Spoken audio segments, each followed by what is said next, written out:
following video clip contains strong language and has therefore been rated 18 plus by the YouTube and ECCA. Viewer discretion is advised. YouTube and ECCA and the makers of this video do not condone the usage of foul language in any situation or circumstance. The explicit content shown within this clip may also be disturbing viewing for mature adults. All people in and involved with this video are innocent until proven guilty.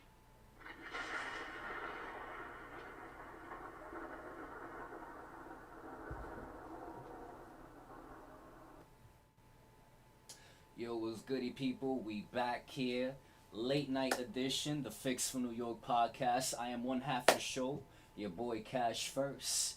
Catch me at the Fix for New York on Instagram, cause respectfully, Republicans reported my personal Instagram, which was Cash First 456, after I called out Orange Man on all his failures when he lost the election to creepy Joe Biden. My co-host Z Dot will not be here with us this evening, but God bless my brother, he will be here with us in spirit. But who I do have here with us this evening is another one of my brothers. JC right here, you know, Uptown, Harlem, PJs. Yes, sir. Nah, I mean, we've been rocking for like 10 years already. Just about, bro. Yeah. And the special guest this evening that we are going to be having an intellectual dialogue with. I just met her today. She's dope, mad humble, down to earth, intelligent. I like the way that she talks. Keeps herself very well mannered and a nice tone, not rah rah rah rah rah or nothing like that. You know, there be some girls that is just like, oh God, like go away and shit. So you know, I want to give you your props and all that, because that's mad dope and that's so rare to see nowadays. And with your permission, you're a registered Republican, like you don't mind seeing it. Yes. All right, cool. And you know, And thank you for that. all right, and thank you for taking the time to be here this evening. So for those who don't know, our girl right here, Leah. Know what I mean? And no lie, like, you know, people look at libertarians like a bunch of crazy motherfuckers and shit like that, but we're really not. It's just when you look at the foundation of this nation, the founding fathers, Sons of Liberty, they were a bunch of crazy motherfuckers who just said, yo, we're tired of this shit and we're gonna fight for our freedom, even if it means to the death, because if we submit, we're still gonna go down for treason. So being that libertarians try to abide by that as much as possible, especially nowadays where everything is like censored, sugar-coated, everybody all scared out of their mind and shit. Like you tell people anything, like to take a stand against anything, and right away, like it's just retarded. Yeah. So you know, we get looked at like the lunatics and all that, but when people really take the time to sit down, have a good conversation with us, in which each and every party, that's how you know it's real, gets to speak their piece, they understand like, wait a minute, libertarians are just literally about liberty and full-blown constitutionalists, you know. And again, I want to give you your props, because not so many women would be bold enough to like even take the risk, well, not even risk really, because you're not in danger or anything, you know, you are in a safe environment, but even take like take the opportunity and execute upon it. Like, all right, let me go show face, see what's up, and see like if my perspective can change on certain things, you know, my viewpoints, whatever. How can I make it? You know, either we find common ground, or you know, at the end of the day, it's your choice. But if you choose to say, I'm gonna walk away from the Republican Party, which I highly recommend to everybody now who is a Republican. The Republicans betrayed Orange Man. Yeah, I see the fuck shit going on now. It's been fuck shit since way back in the day. These are not the 1800 Republicans who were really about small government, the Second Amendment, and full-blown entrepreneurial capitalism. These are big crony motherfuckers we're dealing with today. So it's a whole different environment. And the definition of insanity is the continuous attempt of something expecting a different result. So it's just like, all right, if we see that the duopoly, that's Democrats and Republicans, have consistently failed us, you know, maybe it's time we try something new. And in all honesty, libertarians, us being the third party, largest third party, because you have a lot of other third parties, but we're the largest of the third parties. and the fastest growing on record as well. We accept anybody from who they are. I don't listen to rock and roll. I also don't have tattoos, and I don't really like different genres of hip hop too much. Like, you got trap, you got some crazy hardcore hostile hip hop. I'm more about like emo rap.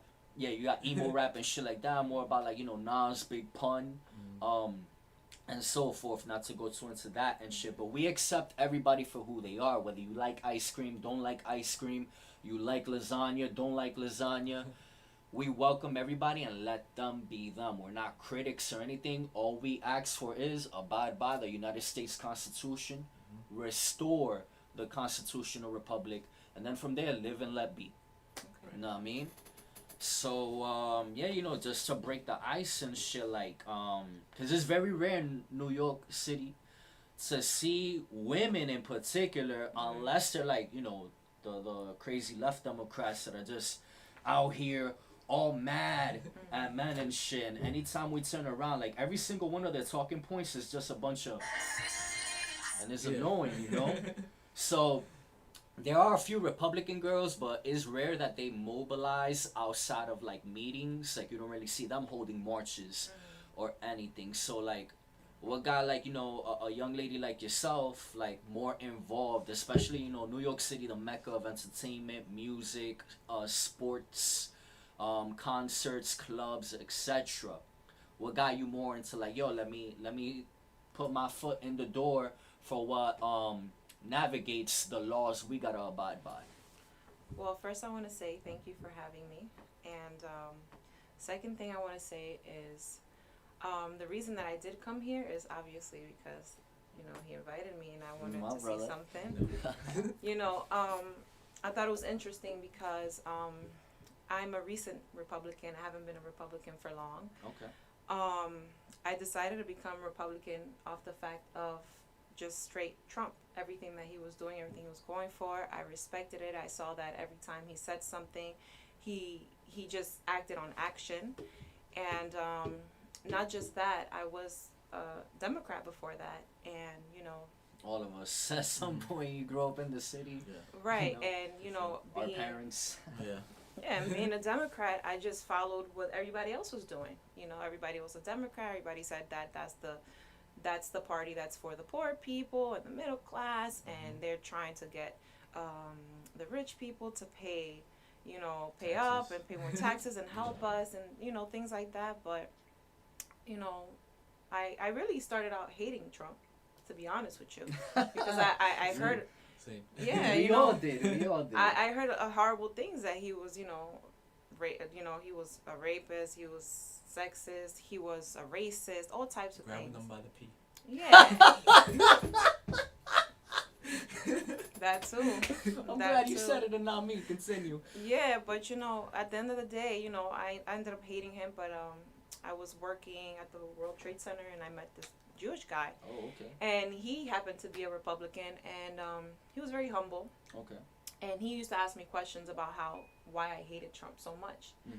And I explained to him, you know, he's racist. He said, you know, that all Mexicans are rapists and so many horrible things. And he said to me, well, actually he didn't say that. And here are the clips. And he showed me the full video and the full version of what Trump had really said, which opened my eyes, because I'm like, wait a minute, how is it that the media is cutting up what, you know, he says and portraying it to be something that is really not? Yep. So that was a big eye-opener for me, and I began to start to do my own research, because I was never really into politics, you know. Mm-hmm. I was just like a go-with-the-flow type person, to be honest. Yeah.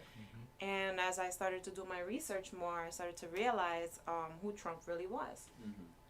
And so that's really the only reason why I decided to register as Republican, and I voted for Trump, because I saw that he was actually making changes, you know. But as far as Libertarian, I don't know much about you guys, so, you know, that's another reason why I wanted to come here, because I want to hear your perspective, because in the Republican Party, they're always saying, oh, you know, they're just as bad as the leftists, you know, and we hear so many bad things about you, but it's true.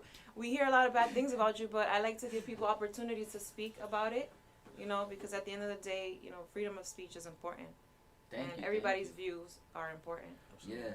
So you see right there, like that's my disappointment with Republicans currently, cause before Trump, they really weren't that hardcore on a lot of things. Like the last time we had somewhat of a valid Republican, to my knowledge, was Reagan, and he had a few Yeah. things like under the table, a few like conspiracy corruption moves.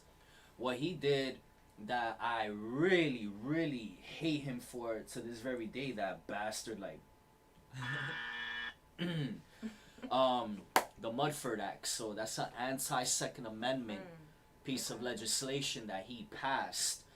He wasn't too fond of the Black Panthers and the Young Lords, which would be our people. The Young Lords East was Harlem, baby. yeah, Puerto Ricans, Cubans, Mexicans, a few Dominicans as well, because Dominicans started coming in the end of the 70s and early 80s.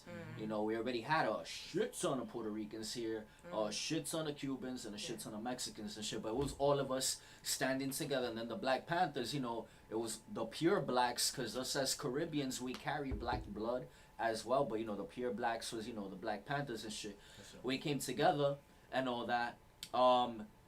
Even though JFK was a bit weary of these groups, like he was even kind of weary about Martin Luther King and Malcolm X, he wasn't as prejudiced as Ronald Reagan was, because Ronald Reagan went out of his way to pass this legislation to pretty much like open up the door for the path of disarming people of color, and for those who don't believe me, look it up.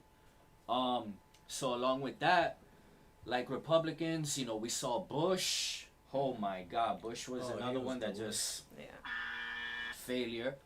What's another Republican was what's this guy's name? Was Richard Nixon a Republican? Let me confirm just to be sure. Richard I think he was. Nixon. Yeah, Checking right now. Yep, Republican. We saw he had corruption within himself as well. So it's just like, when you look at all these things, it's just like, we have a two-party system that the founding fathers of the United States warned us about. Don't allow a two-party system to exist. Have as many options as possible. Keep it diverse. We still ended up in a two-party system, unfortunately. And then from there, we just saw everything start like really going to shit. More and more infringements. More and more war, more and more liberties being taken away. Like, you gotta watch what you say, you gotta watch how you move. Cops could arrest you for this, for that, for this, for that, for this, for that. And Republicans, my God, they claim like verbally to be warriors, but I no disrespect to the good ones that I know that get busy, but a lot of them, they wanna hide behind cops. Y'all wanna talk shit about people being dependent on government and all that. The police, first of all, they're an unconstitutional entity. Their origins in the South are runaway slave patrol. In the North, muscle for hire. If us three got money, we hired the cops back then to do our dirty bidding.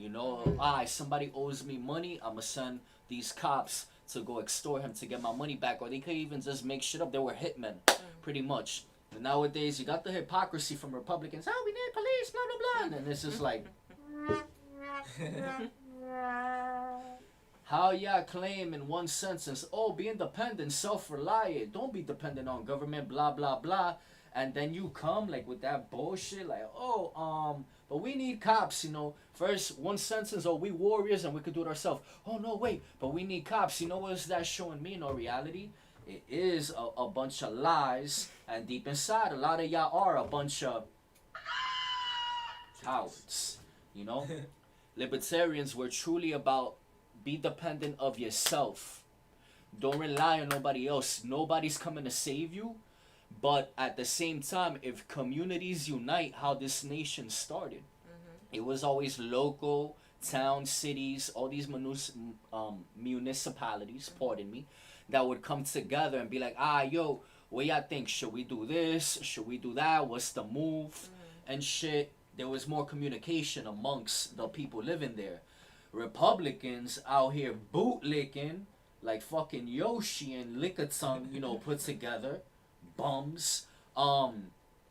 they advocate hard body for states and their personal preference, and this is like y'all going ham and think about it. Who's gonna come and take the guns? Is it gonna be Nancy Pelosi? Is it gonna be Dianne Feinstein? Like, who's gonna show up at your door to take the guns? It's gonna be the police that they send towards us. So that's one of the many beefs that I have with Republicans and shit. And then along with that, Republicans, they really want to legislate women. I do have a lot of women who get mad at me for certain things that I call them out on due to their biased behavior and hypocrisy. But at the same time, I don't believe a woman's place is in the kitchen. I don't believe a woman's place is just being, birthing babies and all that, or to not have a voice. I believe women should have a voice. I believe women could make it, in the mainstream field or anything that they choose to do, They should be granted the opportunity to be their own individuals, and then from there, you want to be a housewife, cool, that's your choice. It shouldn't be mandatory, it shouldn't be an obligation. So let me ask you a question, actually, before you go into the subject of women and things of that sort. Yeah, and not even to take it, I was just explaining, like, certain things that I find disappointing about Republicans. Right, right, but when you were speaking before the women's situation, you talked about, like, you're upset with the police. Like, so do you feel like we shouldn't have like a police system where like we have cops? Not only is it that I feel, because I like to run with logic first. I think, and when you look at throughout history, blatantly they shouldn't exist, because the United States Constitution is written a government by the people for the people, of the people. So can I say something? What about the people who can't defend themselves? The people who can't I'll answer that. The people who can't defend themselves, right? They have to come together and request volunteers. This is why the Second Amendment says militias. Doesn't say cops. Nowhere. Because militias, they're the real actual law enforcement of the United States. So I'll show y'all right now. It's in the United States Constitution. The militia is supposed to be the entity that protects the people as a whole. What do militia do right now currently, since they're not protecting the people? Militias, well, they do protect the neighborhoods that they're in. It's just, remember, as government has grown, they've infringed on the rights of the militia to flourish. The Constitution clearly states, I'll play it for you right now. Take a listen before I continue talking. It seems like a lot of the militia are only there during the protest. To constitute rules inferior to the Supreme Court. To define and punish piracies and felonies committed on the high seas, and offenses against the law of nations. To declare war, grant letters of marque and reprisal, and make rules concerning captures on land and water. To raise and support armies, but no appropriation of money to that use shall be for a longer term than 2 years. To provide and maintain a navy, to make rules for the government and regulation of the land and naval forces. To provide for calling forth the militia.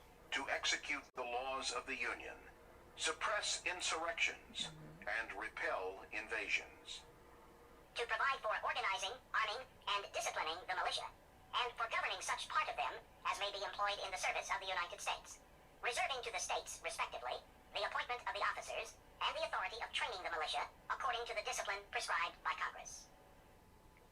So that's what the militia is supposed to be doing. What do we have now?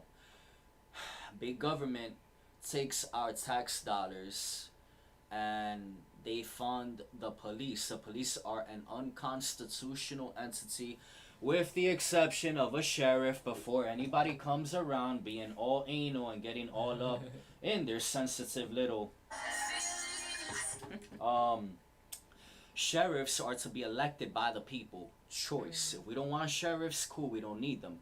And sheriffs are supposed to be strictly peacekeepers, so if any riots break out, whatever, and shit, if the militia isn't like up in that moment, the sheriff and his deputies, who also the citizens are supposed to vet out, then they come, yo, chill, blah, blah, blah. Police were invented through statute. Statute comes second to the United States Constitution. And again, their origins in the South, runaway slave patrol. Had we been back in the 1800s, you and I were more on the light-skinned side, but in the summertime, when the sun hits us, you tan, right? at 10 as well. You know, so we'll get more caramel. Yeah. Right away, we're gonna get tied up, whipped, and somebody's gonna try to claim ownership of us. Especially And in the before South. anybody comes with some bullshit, every single nationality all over the planet has had slaves at one time or another, but we're talking about right now the time period of the United States. Leave your feelings the fuck at home. Alright, so, if let's say there was a dope ass sneaker or shoe or heels store, and you came to find out the way they created their establishment was generating money off of harming innocent people, would you shop there? No, of course not. Yeah. Same thing with cops. Cops have generated power throughout the times.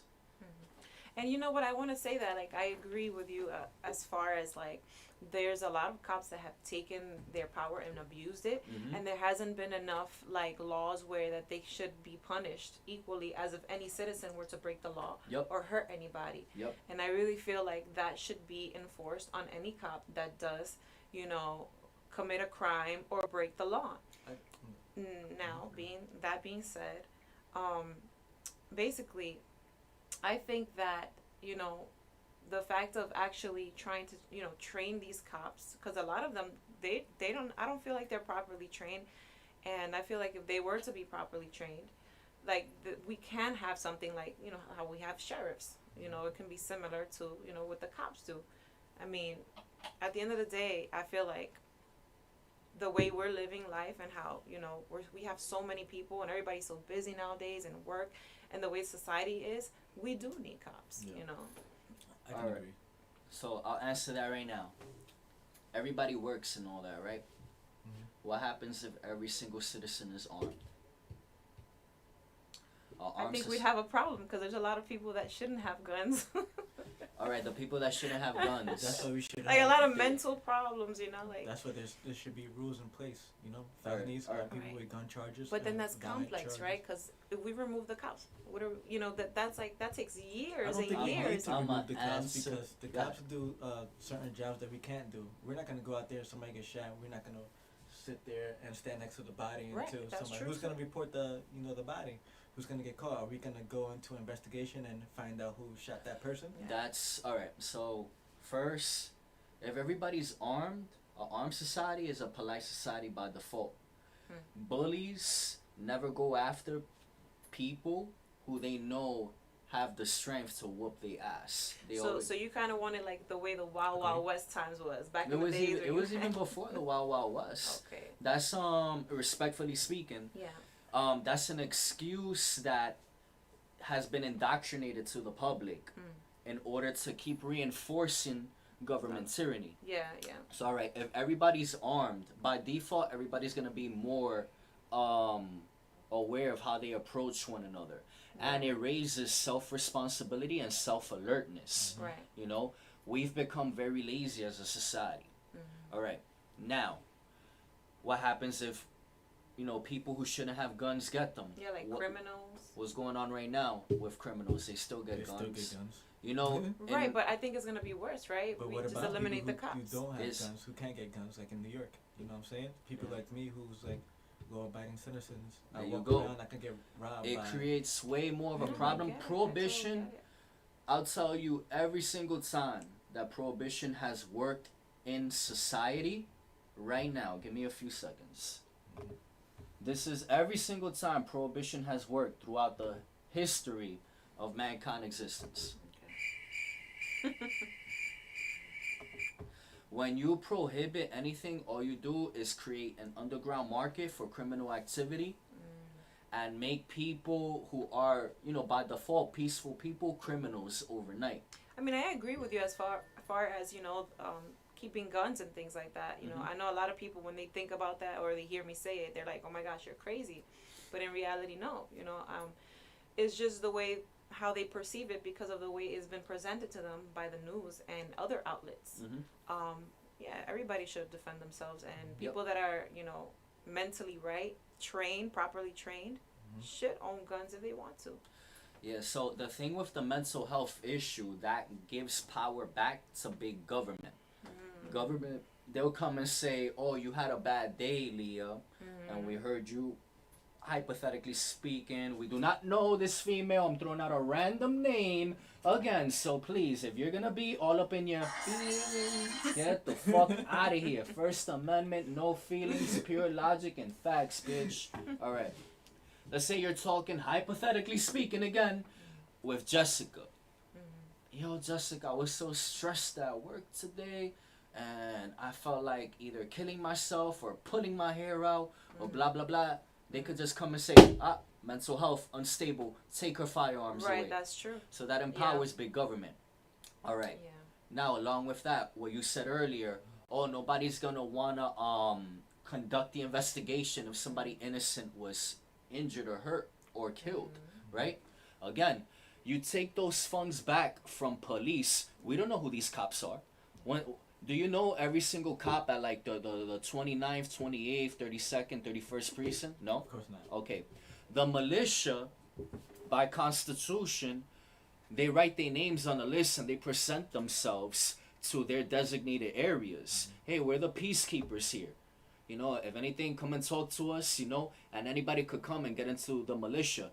Well, we see a lot of people becoming cops are guys who got bullied in school. Guys who have a heavy alcoholic issue. The majority of alcoholics are cops. Look it up. But what's to say that wouldn't happen with militia? Because people are people. I'll tell you right now. With militia, there's gonna be more transparency. With militia, since it's by the people for the people, it's not hidden. Again, the closest police station to you. Do you know every single cop there? Absolutely not. You don't. A lot of interactions, I don't know about you personally, but a lot of interactions with cops, they're already trained not to trust the citizens.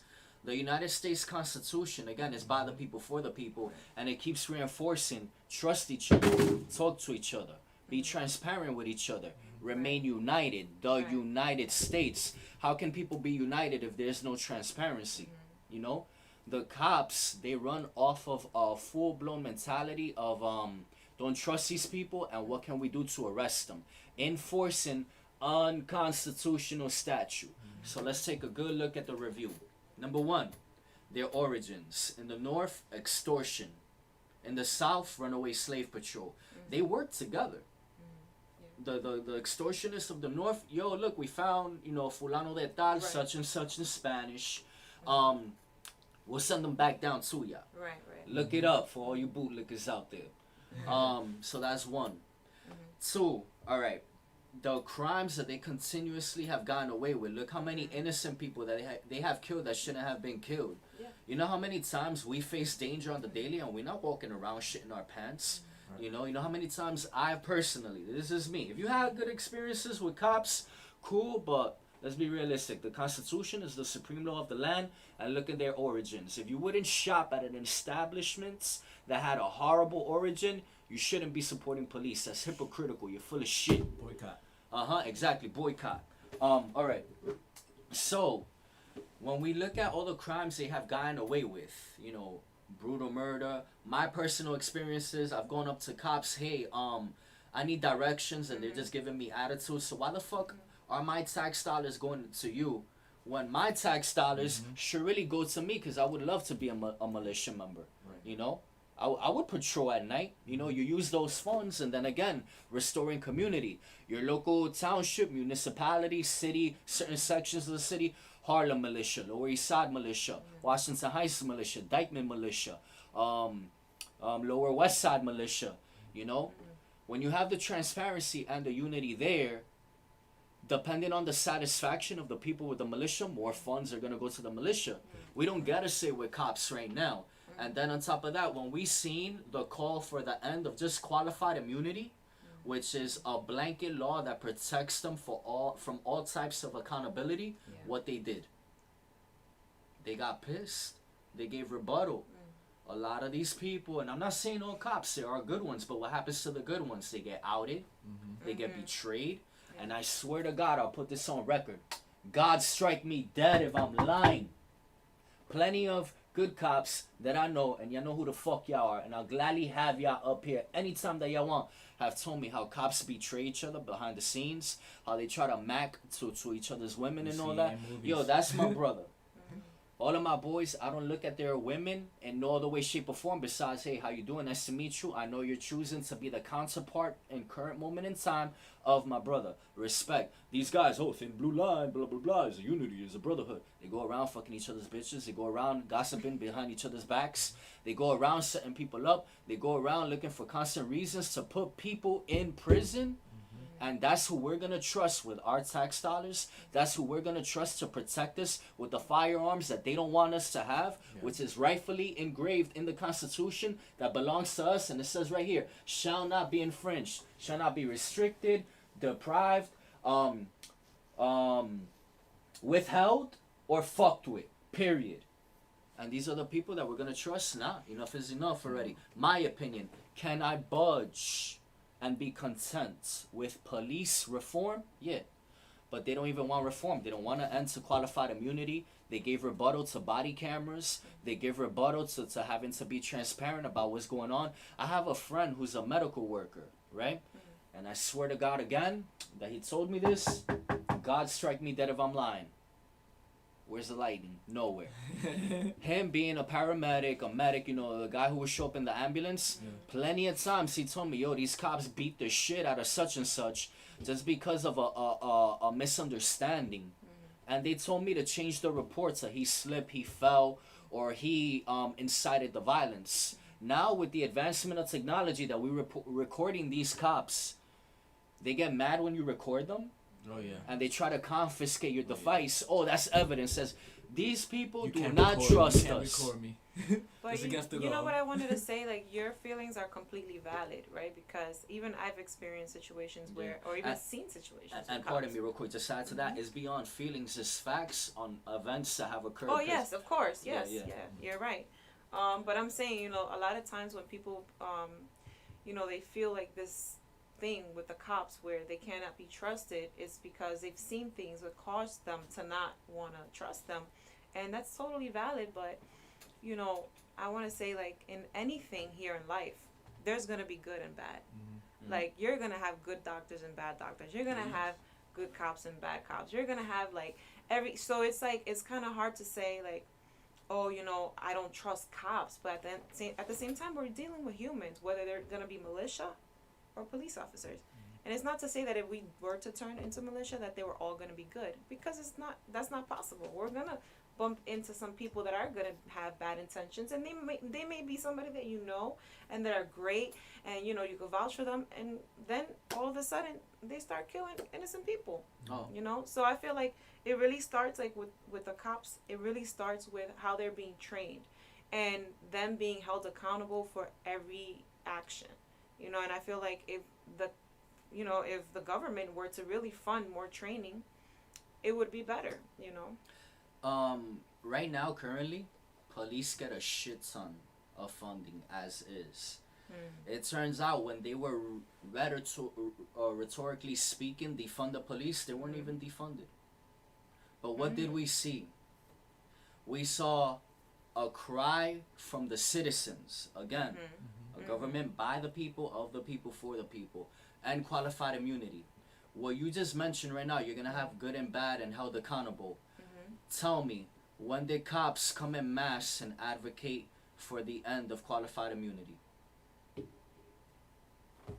wouldn't be able to answer that, to be honest. Because they didn't. When did cops come and say, you know what? We should be more transparent with citizens? I mean, there's been a few talks where they've talked about how it's important for the citizens to be safe, and how a lot of bad cops, you know, are taking advantage of the law. Because like I said, there are good cops that have stood up and have spoken into the public and have said that we don't stand for this. We don't want this to happen. And, you know, there's been a lot of them that says we want those that are taking advantage to be held accountable, because at the end of the day, they're making us look bad. All right. You know? The vast majority of them, again, against qualified immunity, when we look at the quantity, remember, numbers don't lie and numbers do matter. If somebody pops 100 threes, and out of those 100 threes, you know, 101, 102, 103, they miss, that's a nasty-ass three-point shooter. If you got 3 or 4 cops that are good, within hundreds of bad cops covering each other's backs, not standing for the end of qualified immunity, Bad percentage. not trying to advocate for self-defense, which is a right, not a privilege, a right, we have a problem here. Then again, you tie that into their origins, into the consistent, misconduct that they've carried out for the roughly 2 centuries that they've existed. A century and a half and shit, if you really want to get technical. If you see something continuously failing, are you going to continue to give it an opportunity? No, I totally understand what you're saying. Yeah. So we keep seeing these failures. We see en masse, they're more about we don't give a fuck. We have this badge and we're gonna do what we wanna do, take it or leave it. What does that leave us with right there? So you know what? I have one more question about the cops. That basically. So you say that is a bad idea, but what can you say to the people that? We're gonna get to that question next. What can you say to the people that have been saved by cops, have had really good experiences with cops, have said, if it wasn't for a cop that saved my life, or I went through domestic violence, or I almost died and a cop saved me, what do you tell them? The people that really do support Very them? simple. All right. If you have militias, they'll be just as good. 1, they'll be more transparent. 2, you mentioned domestic violence, whether it's male or female, because if you look up the stats again, a lot of men don't report domestic violence, and it's at 45% on paper against females. So if you add the numbers of men who start reporting domestic violence who haven't done so in the past, we're going to see that it's higher men being victims of domestic violence. I've dated 2 girls who have put their hands on me. I didn't call the boys. 1. You? Mm-hmm. Did you call the boys? Nah. No. All right. So that's 1. Men are way less likely to to start blasting away at females, and for the most part I do see women that women have told me all the time, well, I don't know if we could trust girls with firearms because they get emotional, and this is like, what the hell? They talk all this girl power stuff and all that, and then when you're granted the rights that is properly yours and the responsibility, you're gonna rebuttal it with an emotional excuse? Nah. But all right, back to domestic violence. And the female being the victim of domestic violence, what happens if this female is armed? 1. And what happens when you have community restored, that everybody's talking to each other and they're just like, yo, be careful who you dates, and if you're gonna date that guy, this is a heads up. We know his character already, especially now within this time period. It's pretty easy to tell one another's characters. That's true. That's true. Yes, there have been people who've been saved by cops, but do you know what is the average response time of police? About 20 minutes. That's average? Technically 11, but in a lot of places, the more rural it gets, the longer. 20, 30 minutes. All right. But that's not because they don't want to be there. It's because, there's certain suburban areas where they would have 1 precinct and it's super far away. We're in a big city. Okay, so look, a suburban or rural area, as you mentioned, where there's 1 precinct far away. What happens when instead you have a bunch of militia groups within, they cover certain grounds, they can measure out, y'all cover this section, we cover, and for those of y'all in the comment section, again, we're gonna get to y'all questions in a minute. Let me just get this clarity out. We got people up here like a motherfucker. And thank y'all for tuning in, by the way. I want to give y'all a quick shout out as well. Well deserved. All of the viewers. Props to y'all. All right. You have that 1 precinct, right? Why that 1 precinct isn't advocating, and we see this on a national level, there's way more cops who wants a disarmed populace who do not trust the public with their constitutional rights.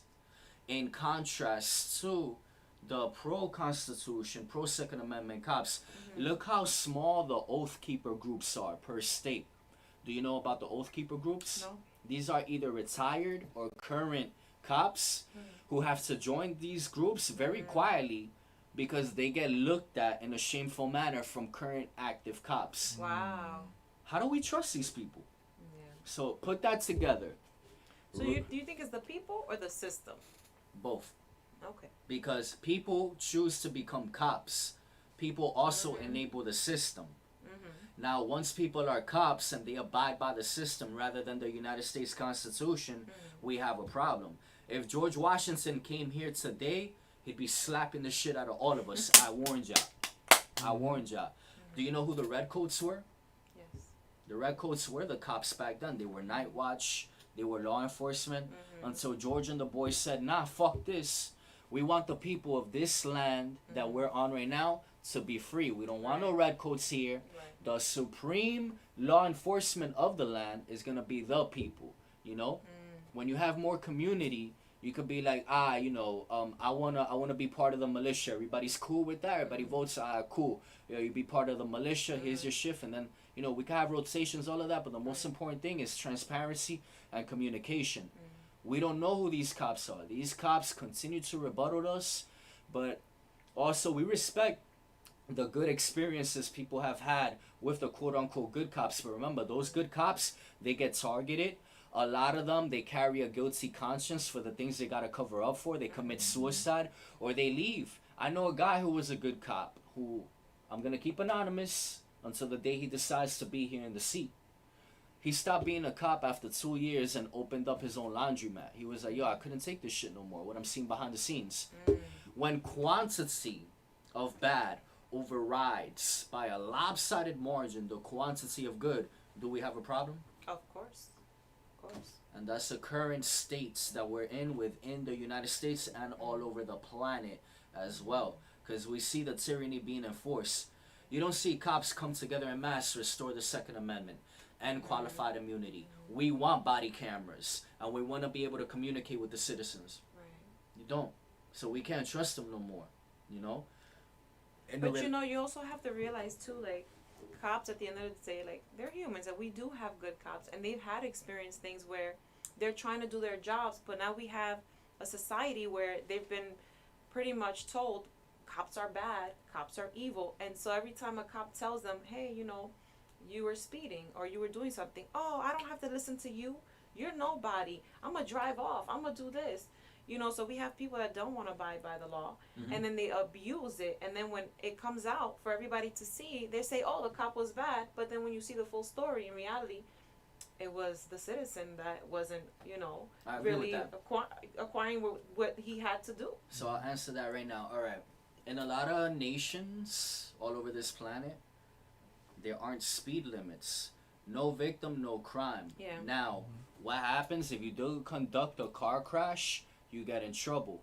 What I say, instead of cops, the way we have militias, have a transparent investigations bureau designated for automobile accidents, for unidentified cold-blooded murders, because again, when you have transparency, community, I don't like such and such has been bothering me, I want to request a duel unless we can have a mediating session to clear up the tension that we have, and we find out, all right, who is the initiator of the misconduct.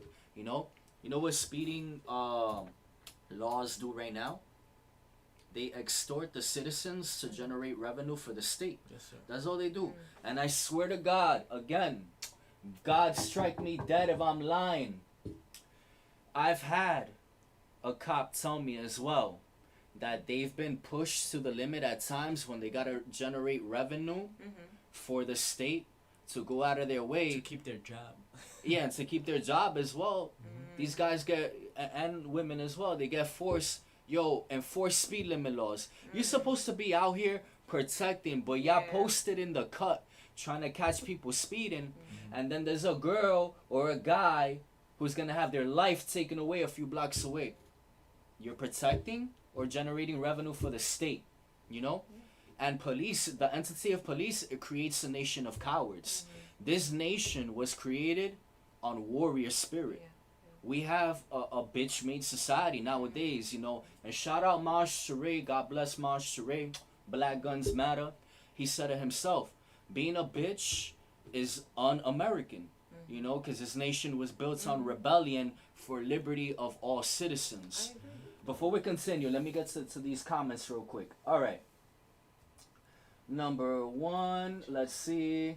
Look at the showroom peace officers in Crown Heights, Brooklyn as an example of a private force which serves this community. Agreeable. What does your Republican guest think of Time Magazine's article from February 5th, alleging an actual conspiracy to rob Donald Trump of the election? We're going to get to the Trump topic shortly, so we're going to come back to that. I supported Trump to a certain extent, and we're going to elaborate on that a lot more. Your guest, as a Republican, does support individual responsibility. As such, your guest must realize that qualified immunity prevents the application of personal responsibility from bad officers. You see? It's hard to say whether neighborhood militias would be more transparent than the NYPD. For example, it's worth mentioning, though, that the NYPD with public data is notoriously not transparent. Again, if we're going to continue this insanity behavior, continuing following the same steps and expecting different results straight up and down, we got to look at ourselves with massive shame. Plain and simple. You know, you can't continue to think, oh, I'm not going to change my tires every 3 or 4 years and my car's going to run like Speed Racer Mach 5. No. So we have to, again, they pushed back on qualified immunity. They got upset when people were demanding that body cams be mandatory. We can't trust these people at this point. If you're dating somebody, as an example, and you make a declaration, yo, look, you can have guy friends, you can have girlfriends, like there's mutual understanding and shit. But we gotta be transparent with each other, and somebody's choosing not to be transparent. That trust is gone. Yeah. The trust has been gone with the cops a long time ago. Oh yeah. But you know what? It's not also yes, like there's bad cops and good cops, but the fact that the media, predominantly the Democrats, have pushed this agenda that the cops are just the worst, has caused a lot of citizens to want to just laying out and disrespect them, not care about what they say, not care about the law. And so that's also created a problem, because not only, are the good cops being pointed out, but when they're doing something bad, you can't say anything as a cop, and I know a lot of cops that feel like, I have actually my best friend's, my sister's best friend is a cop.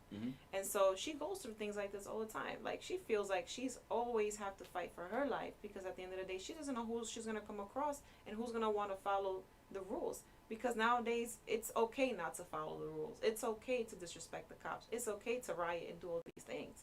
I'll explain that right now as well. All right.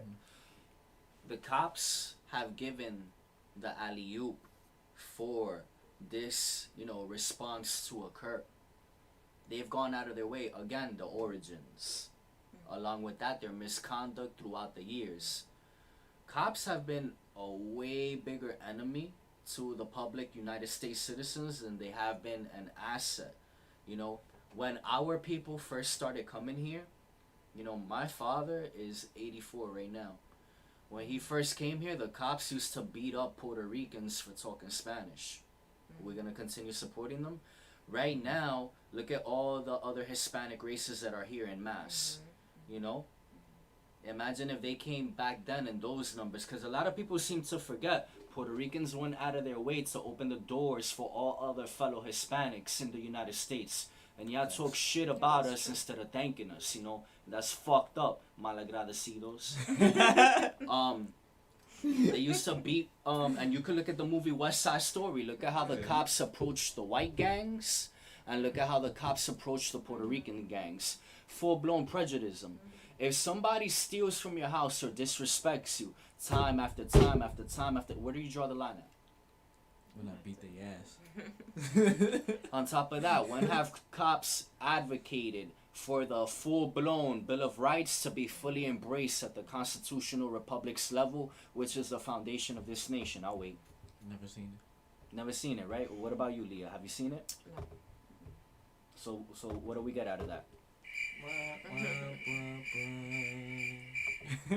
Where do we draw the line with these people? Again, I am content with police reform, but they even push back en masse against police reform. But you know what I wanted to say? Like, I understand your point of view and everything. At the same time, I feel like this is a perfect, like, how can I say it? Like, basically the Democrats, they just want to take this opportunity now that everything's going on and push the agenda of this defund the police. Like, what are their real intentions? If the police are defunded, what would really happen to everything? By Democrat, You know what I'm saying? yeah, by Democrat agenda, they would continue to fund these, these groups. We're not gonna mention their names, but these groups that carry out hostile actions. You know what You think they're really gonna do that? Because I think that what they're trying to do is make everybody think that, but in reality, cause chaos. No, that's what I'm saying. Absolutely. These groups that we're not gonna say their names, but yeah, I pretty much have an idea who they are and shit. Cause I know a few good people. Nah, fuck it. I say it. You want me to say it? That You talking about Proud Boys? nah, Proud Boys is on the Republican side. Oh, okay. And Are you shit. talking Oh, about we're Black gonna get Lives to Matter? these comments. We're gonna get to these comments. Because there's a couple of them out there that's going ham. Real quick, y'all. I'll interview Aaron Comey whenever y'all want. He's more than welcome. Why I always gotta be the one reaching out to people? Why can't people reach out to me? I don't duck nobody. I engage everybody. Right. So reach out to me also. No disrespect or anything, but I can't be the one breaking ice all the time. You feel me? I found out about this, last minute, but my brother reached out, and we're making it happen now. So I need communication. It can't just be me. There's only one me, and I got a lot on my plate. So I need cooperation, communication, and like that we can move forward. All right. We're gonna get back to that in a second. Yeah, they're well-funded unions. The police well-funded unions want to empower the state, empower tyranny, and keep us from the Second Amendment. Again, an armed society is a polite society. If you restore local militias, depending on the areas of designation, how much, ground do these areas want the militias to cover? Along with transparency and accountability, we could take it from there. We've empowered the state way too much. Police, again, with the exception of sheriffs, have been created through statute. Statute comes second to the United States Constitution.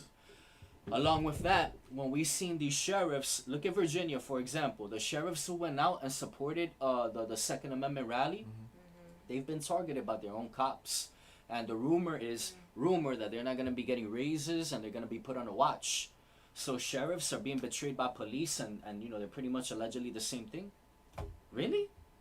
Like, yo, let's be realistic here. Hold on. I got to get Johnny Cochran up in here. Hold on. Give me a second. That does not make sense. Like, come on now. All right.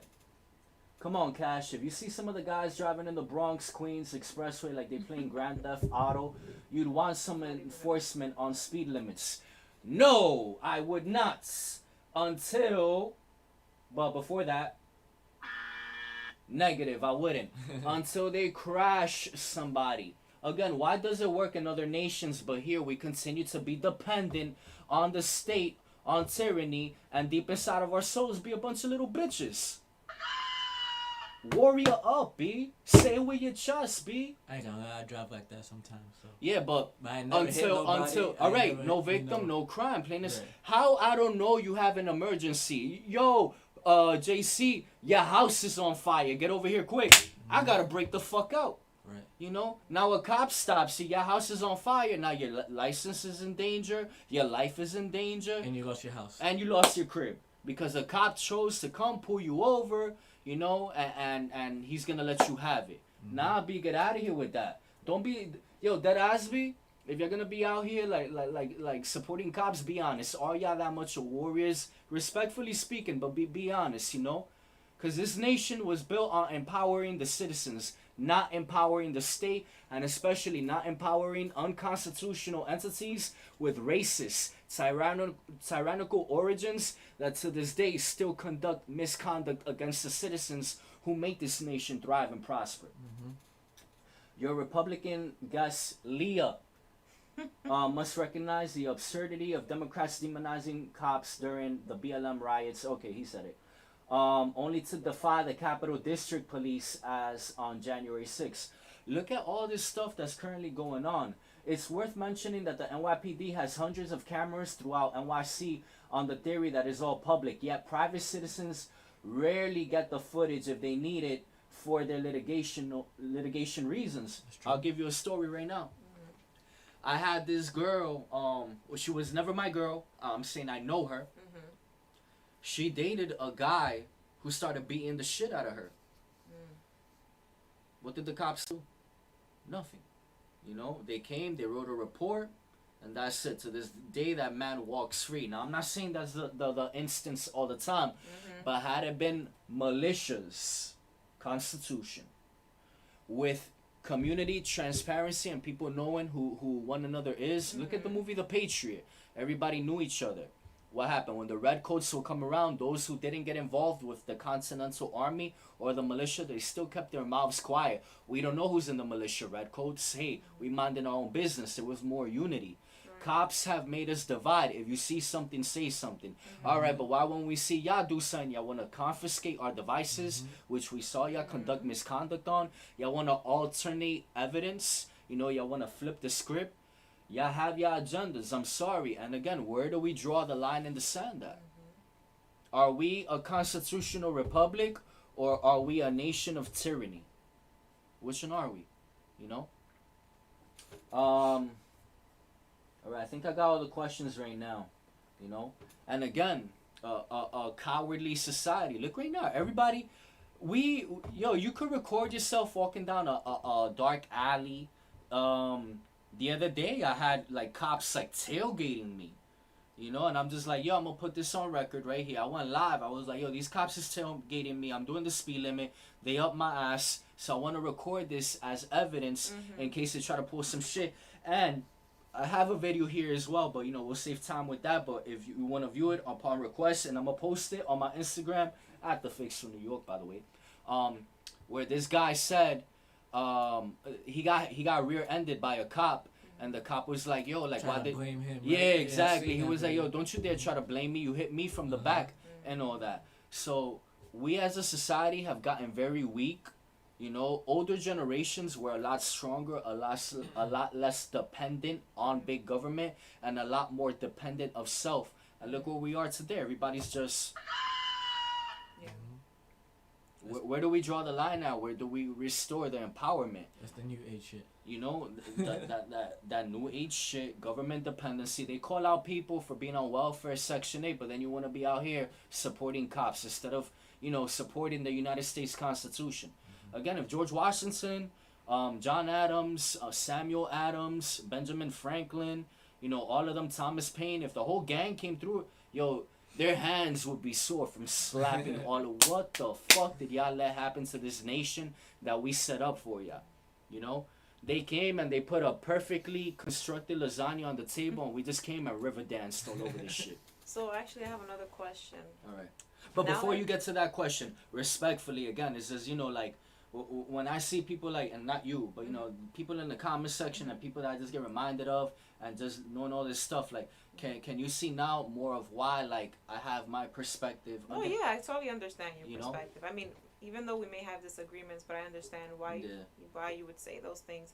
But what I was gonna And thank say, you, by the way. yeah, you're welcome. What I was gonna say is, now that Biden is president, what do you think is going to happen? Oh my God. especially you know, with the police and everything going on, you know, specifically. Oh, I'll tell you exactly what's gonna happen with the cops if Biden, you know, continues to be president. The police are gonna follow orders, and they're gonna enforce any unconstitutional statute that is being presented to them and passed in legislation to imprison us. And right there, you know, where are the good cops? You know, that's what I'm gonna wait for. So you don't think they're gonna defund the police? I doubt it, simply because, again, when people were talking about defunding the police, they didn't defund the police. You know what the cops were doing when they were talking about defund the police? They were out here enforcing more speed limits. Like, they set up more speed traps. You would see the cops in the cut. Meanwhile, there's a riot going on. So they're being told to just enforce whatever, and they're just following like robots, Right. you know. Yeah, but Do even as you're told. even in the hood where I seen where when that was all happening, some cops didn't care. Like I'm one of those guys who I grew up in the hood. You know what I'm saying? I grew up around a lot of people, and we come outside and we chill and we drink and we do what we gotta do. Some people smoke. You know what I'm saying? Yeah. So a lot of cops were there in the corner and they wouldn't do anything. Mm-hmm. They wouldn't care. Yeah. They will. I literally had a cop come up to me and tell me, with a cup in my hand, I don't care if you drink, just don't do it when my captain comes. Yeah. Cause that's the thing. They're order takers and followers, and again, that's what the redcoats were. That's what Runaway Slave Patrol, one half of their entity was, order followers. This nation was not built on order followers. This nation was built on life, liberty, pursuit of happiness, and transparency. You know? Who holds, employment-wise, which entity holds the largest number of domestic violence? I can't tell you. Police. And you can look it up. 40% of domestic violence are those who are members of infringement enforcement, cops. You know, I'm not going to call them law enforcement because they're enforcing infringements. If they were enforcing laws, they'd be way more supportive. A lot of cops beat up their wives. A lot of female cops, look at the blonde chick, what was it, 2019? She thought she went into her apartment. Turns out she went into a wrong apartment and blazed homeboy, you know? Oh yeah, I remember that. The blonde chick, you know? Wow. And look how much leeway they gave her for being a cop. The judge came and hugged her. If any one of us right here, Oh, we would. Oh yeah. yeah. Yeah, I agree with. Of course, I you know, totally agree with that. they get so much leeway. They have horrible origins, and it's too much already. We have to draw a line somewhere. Again, I'm content with reform, but they, the badge wearers, rebutted against ending qualified immunity and mandatory body cams. All right. So with Biden right now, he's gonna sick the cops on us. This is the creator of the crime bill, which made a lot of people just become life members to the prison industrial complex. Horrible. People were getting arrested for unconstitutional statutes, and it was just like, yo, like, people deserve second chances based on what has happened and all that. But he passed a whole bill to empower the police at a tyrannical level, and they took that shit and just ran with it like what is it? Usain Bolt. Usain Bolt. Pardon me for mispronouncing his name and all that. They ran with it.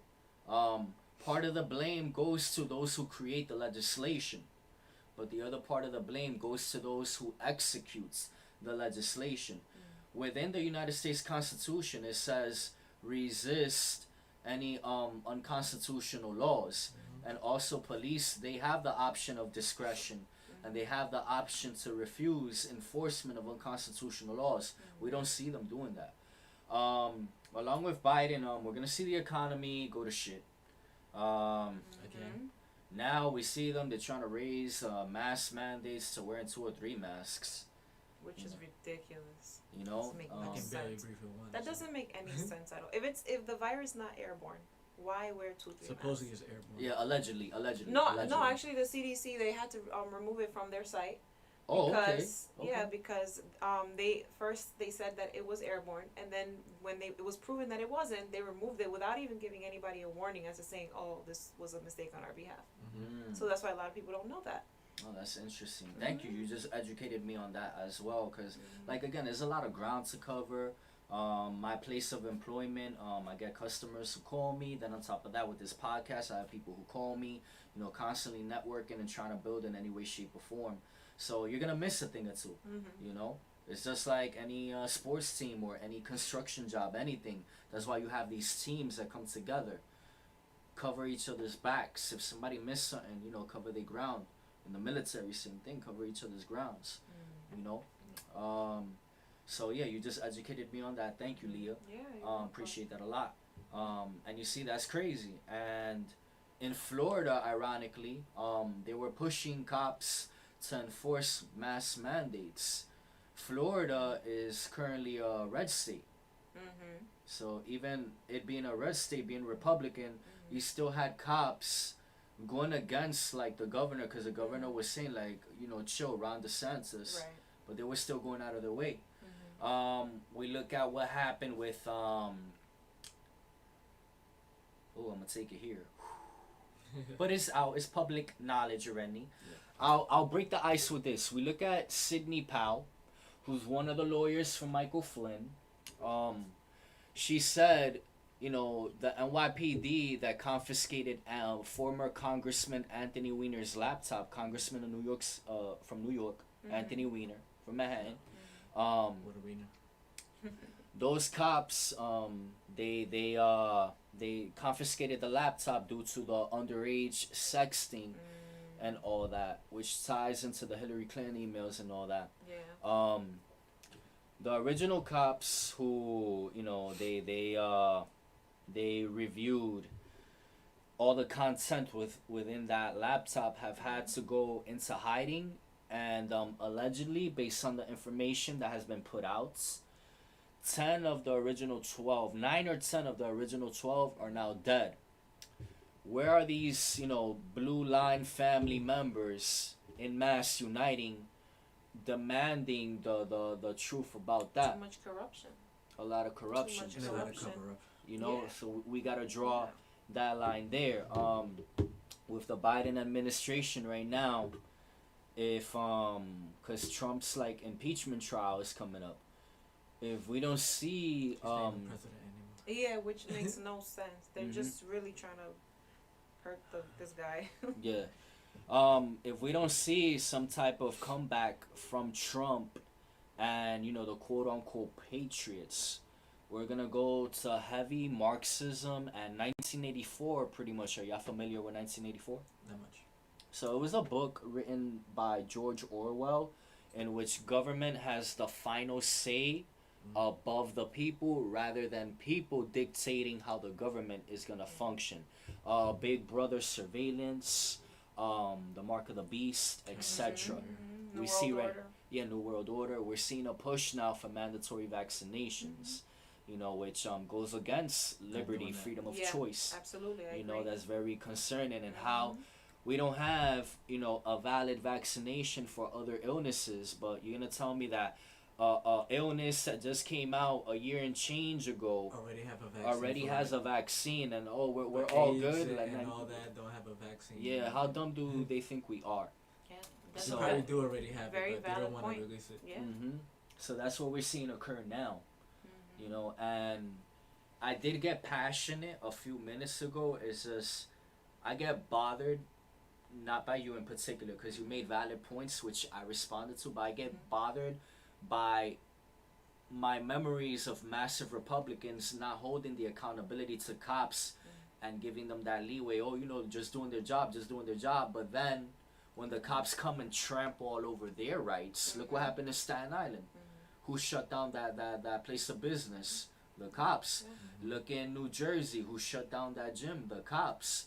When these people who support cops come and get shut down by cops, then they want to come. So it's just like, you know, the hypocrisy is there. Oh, it's all good till it happens to No, you. there is definitely big hypocrisy, Mhm. and just like there's like corruption in the Democratic side, there's corruption in the On Republican, the Republican side. side, you know. So that's So- why I'm a libertarian. Libertarians, they'll argue with each other, and, you know, to the libertarians out there who have argued with me, oh my God, yeah, you gotta relax. Is you there know. such thing as an extreme libertarian? In my opinion, no, because an extreme libertarian would just be a hardcore anarcho-constitutionalist. By definition, anarchy is zero dependency and or power of big government. It's all about self-dependency, self-responsibility, self-reliance. So that would be considered extreme. Why? People have become very lazy and more dependent on being taken care of rather than taking care of themselves. Right now, let's say if the power went out, the majority of the anarchists who live off the grid and stuff like that, they would still have power because Right. Yes. they figured out ways to have self-reliant energy Off the grid. off the grid. And Which you is know who pretty cool. bothers people living off the grid? Can't do Nobody. nothing to them. Nobody. The cops. Oh, really? When we look at just so many, there's so many examples, you know, because I know there's other things that we want to touch on, but when we look at all these examples, all right, the one I was gonna say, but just to get it out the way before again anybody comes, oh look, he stopped, he didn't finish his point, blah blah blah. Stay out of your, please and thank you. The guy who was meditating on the beach, he's 6 feet away. He was hundreds of feet away from anybody around him, you know. He didn't need to wear a mask. Who went out of their way to go after him? The cops. Look, a few years ago, the girl who was jogging, a white girl, ironically enough, oh my God, and I have nothing against white people. I love white people, you know. White people have been very good to me throughout my lifetime. I'll gladly date a white girl. No disrespect to my Latinas or my black women. I'm just saying I'm not prejudiced against anybody. I judge people as individuals, and we should all be united rather than divided. But white girl jogging, she jaywalked, victimless crime, you know, just because they titled it and passed it through legislation.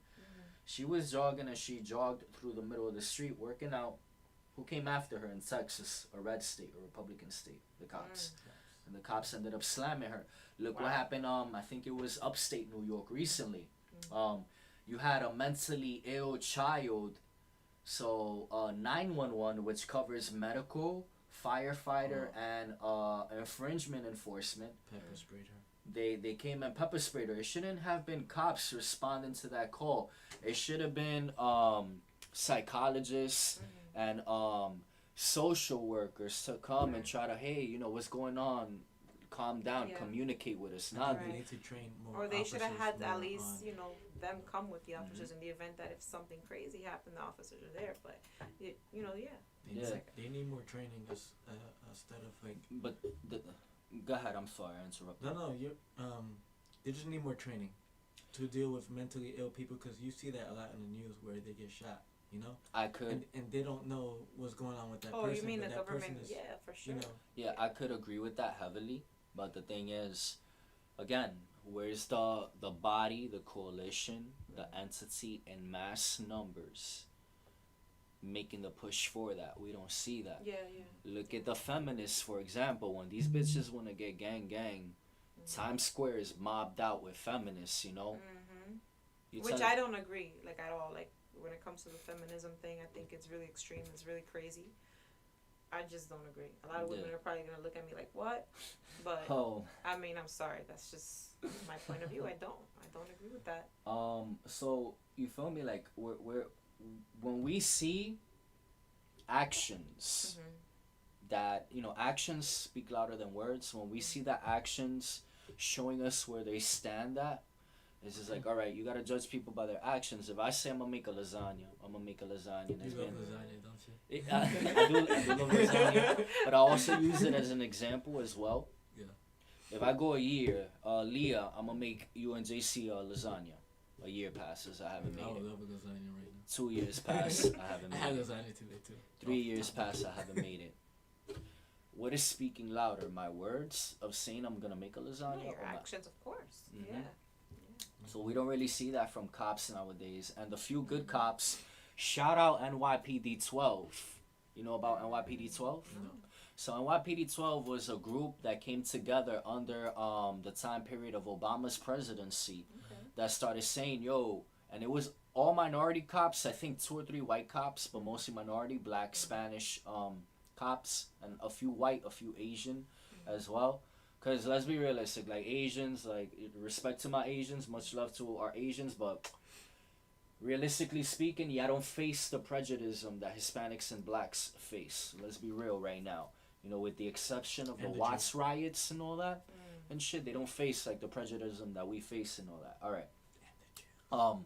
NYPD 12 was a group of officers who came and stepped up, and they started whistleblowing and saying, yo, they tell us to target impoverished neighborhoods. They tell us to tell black and brown people get against the wall. They violate our 4th Amendment. I think, you know what, I think that sounds familiar. I think I have heard about that. And what was the outcome of that? That reminds me of the stop and frisk thing that was going on back in like 2006. Weren't I they think it getting was, or fired or 16. something like that? Some of them were getting fired. I don't know if they got fired per se, but they were not supported by the big body of police. Yeah, of course NYPD 12 was outed by the big body of police.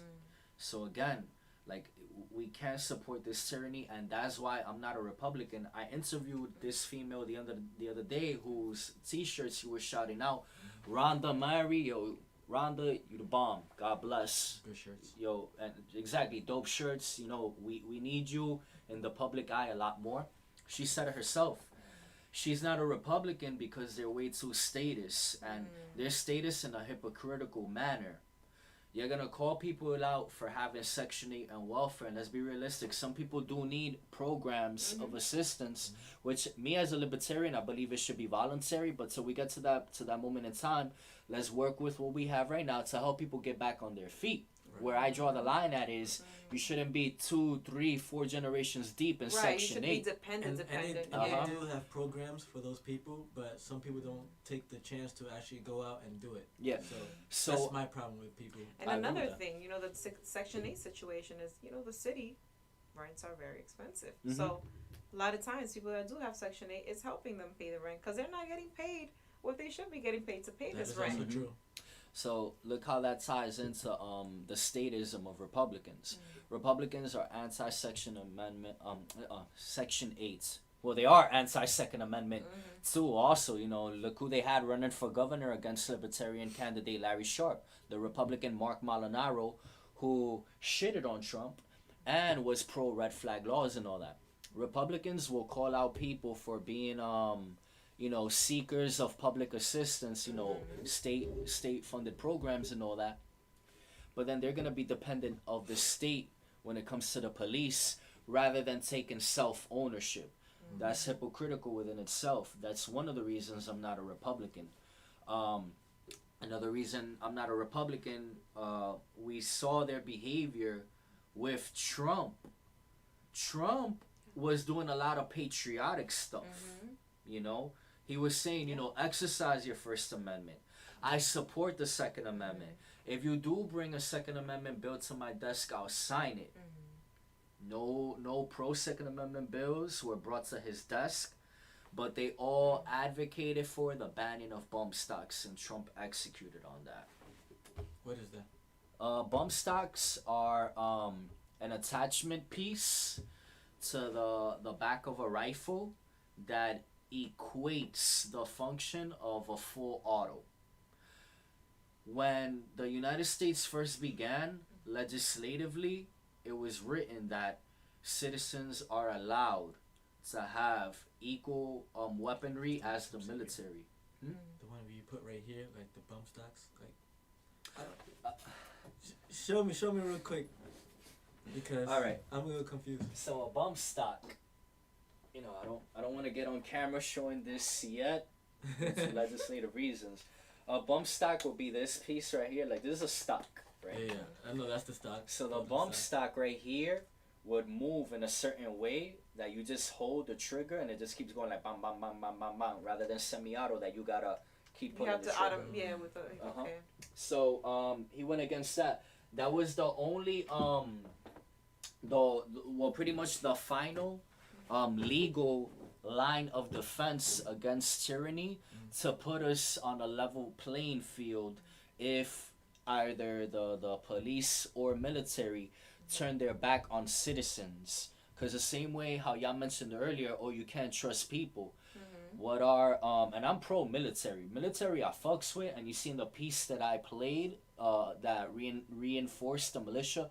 Also said taxes will be collected for a standing army, but no longer for a term of 2 years. So if we're at a peaceful time period, all right, we don't need that army in the meanwhile and all that, but you still maintain a navy, and from there to protect the land itself, it'll be the militias and all that. If the military or police decided to turn their backs on citizens, which a lot of cops do right now, what will happen when they bring out their full automatics? The only people who had a level playing field were those who owned bump stocks. So that's what happened. Republicans barely gave any pushback. Trump signed off, boom, you took bump stocks away. Oh, man.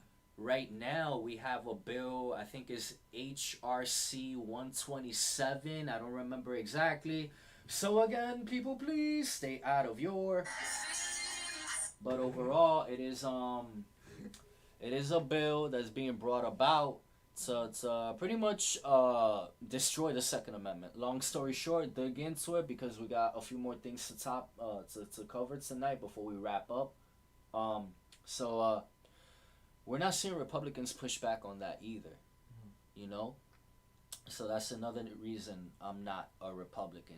I'm a Libertarian, Okay. and Libertarians, what would be considered a radical Libertarian, is a hardcore anarcho-constitutionalist who just believes in self-dependency and volunteerism.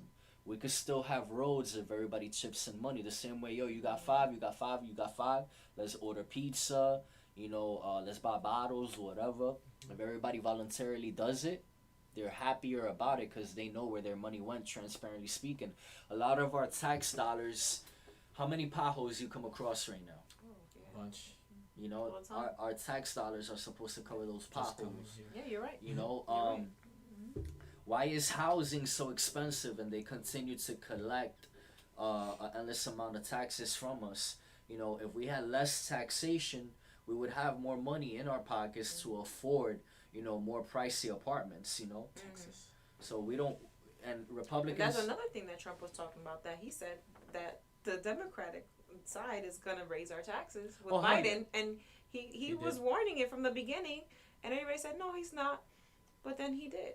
No, absolutely, of course, but where Trump failed us at, he passed tax cuts for big corporations and a lot of higher income earners, right? It wasn't really too much for the lower classes, who, realistically Yeah, it was speaking, more for the middle class and up.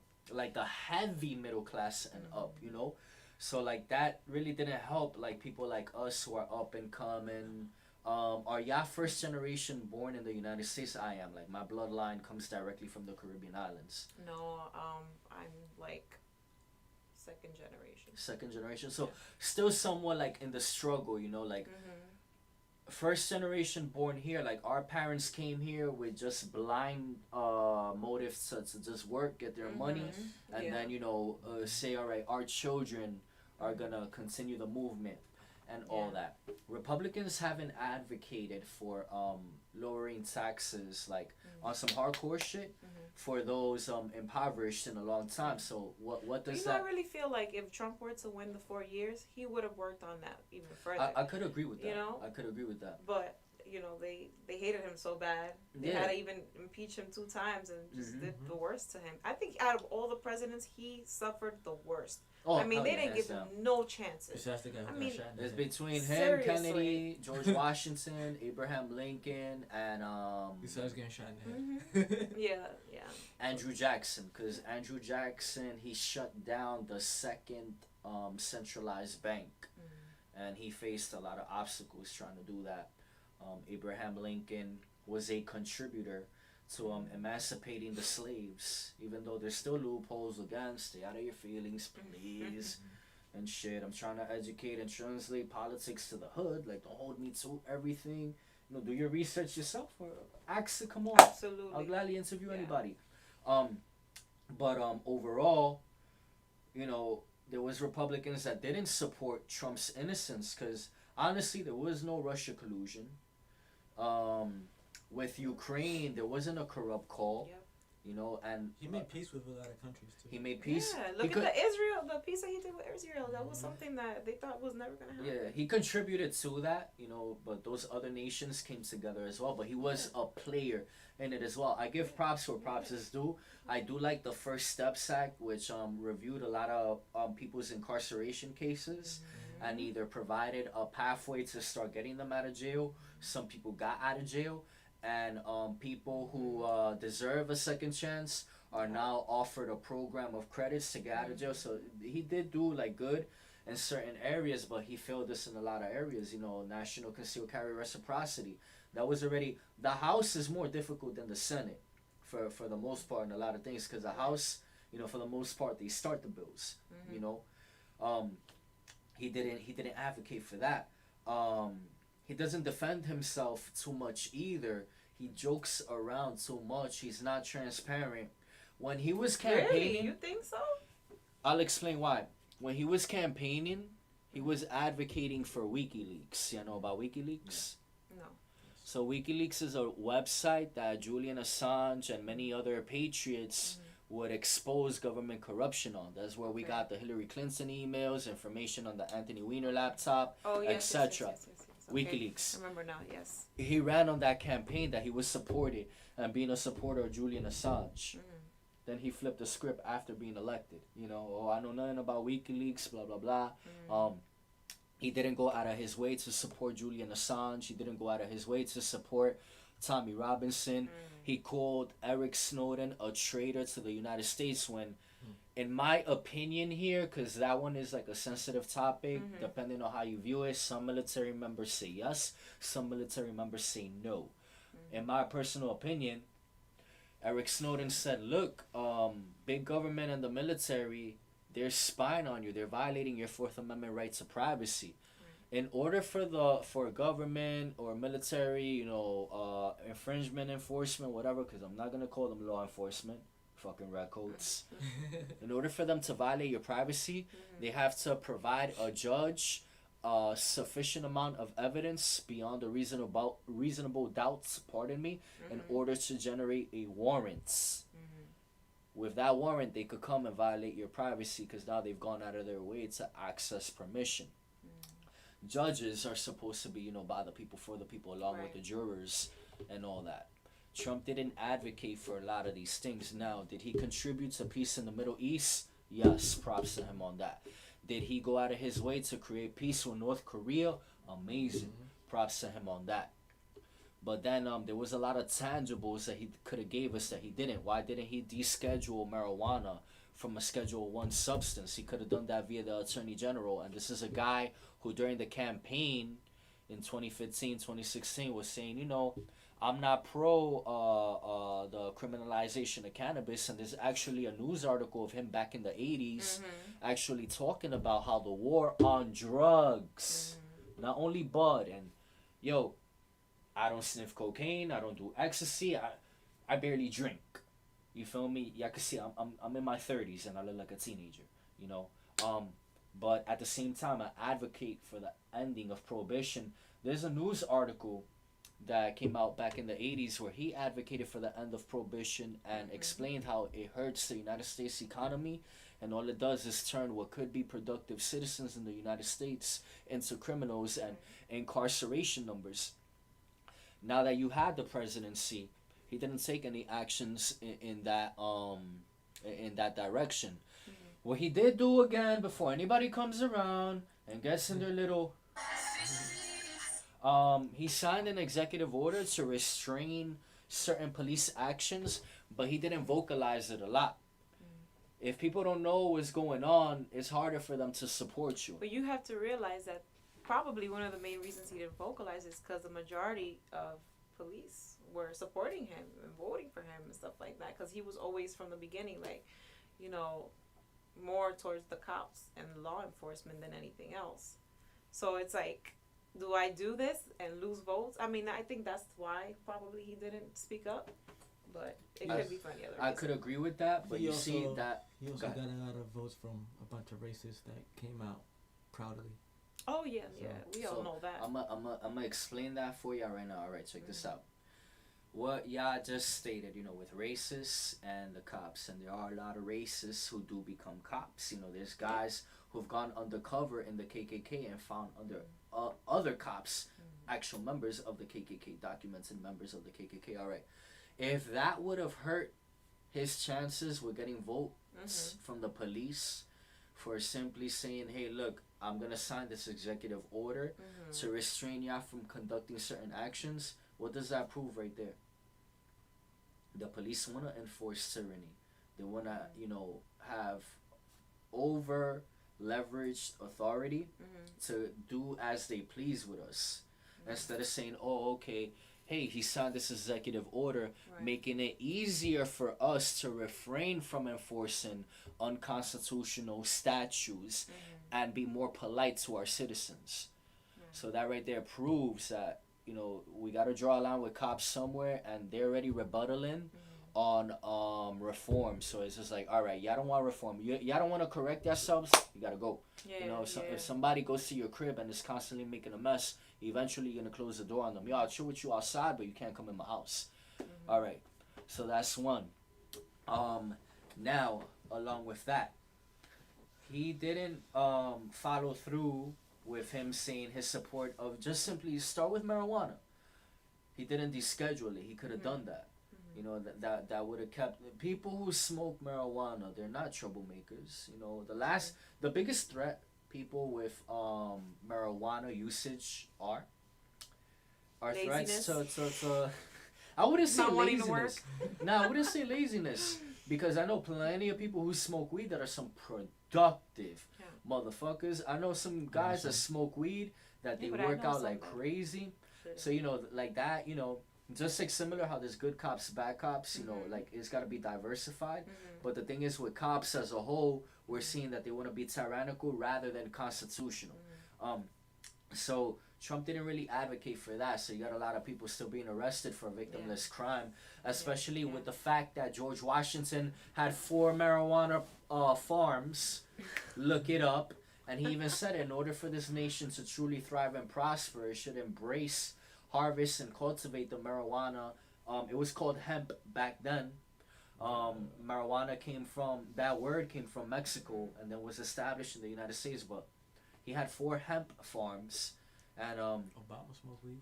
yeah, Obama smoked weed. You know, College. Kennedy smoked weed and shit. So did Kamala, but then she made that bill arresting a whole bunch of people. There you go. Oh, So it's man. like Trump, he had a lot of opportunities to help citizens, immediate citizens within the United States. He did a lot of things on a global level, but you're not helping here. How can I go and help other people clean their houses if my house isn't clean yet? No, that makes sense. But you have to also give him props for the fact that, you know, I know a lot of people take this like very sensitive. Yeah. The wall that he built. Like, there was a majority of people that were coming in MS-13, rapists, like, and then there was no control of the amount of people that were coming in because Child trafficking. nobody's stopping them. Yeah, child trafficking. All right. So he said, I want to work on what's going on here, but first I got to protect what's going on. You No, know? but this is the thing, the wall. That's just one of many within the United States. I was against the wall at first. Yeah, me too. Until I found out, oh, all right, but I'm still slightly against it simply because you bring back the troops. Along with that, you know, you could have state militias on border states that could patrol as well. Do we trust our citizens and our military? Yes or no? We got to be honest with ourselves. Now, all right, can I cooperate and you know, meet at a middle ground with the wall? All right, fine. If a lot of people want the wall and it's gonna reduce child sex trafficking, you know, MS-13 and any type of gang coming through, all right, fine. But I will go on record saying that does show that we're lacking trust in our military. You feel me? Because we should be bringing the military back. In Switzerland, in Israel, in several different nations, their militaries just guard their borders. Right. You know, even though some of them, Israel has walls, I don't think, up until right now, I don't think Switzerland has like walls, you know. Yeah, I'm not sure But- about Switzerland, but Israel, yeah. Yeah. And but, a lot of other countries too. Yeah. You know? But you know, what I'll say is like, do we trust our military? But I'll still budge at the wall and be like, all right, you really want the wall? All right, cool. Let's look at the positives out of it. That's fine, and I'll give him his props on that.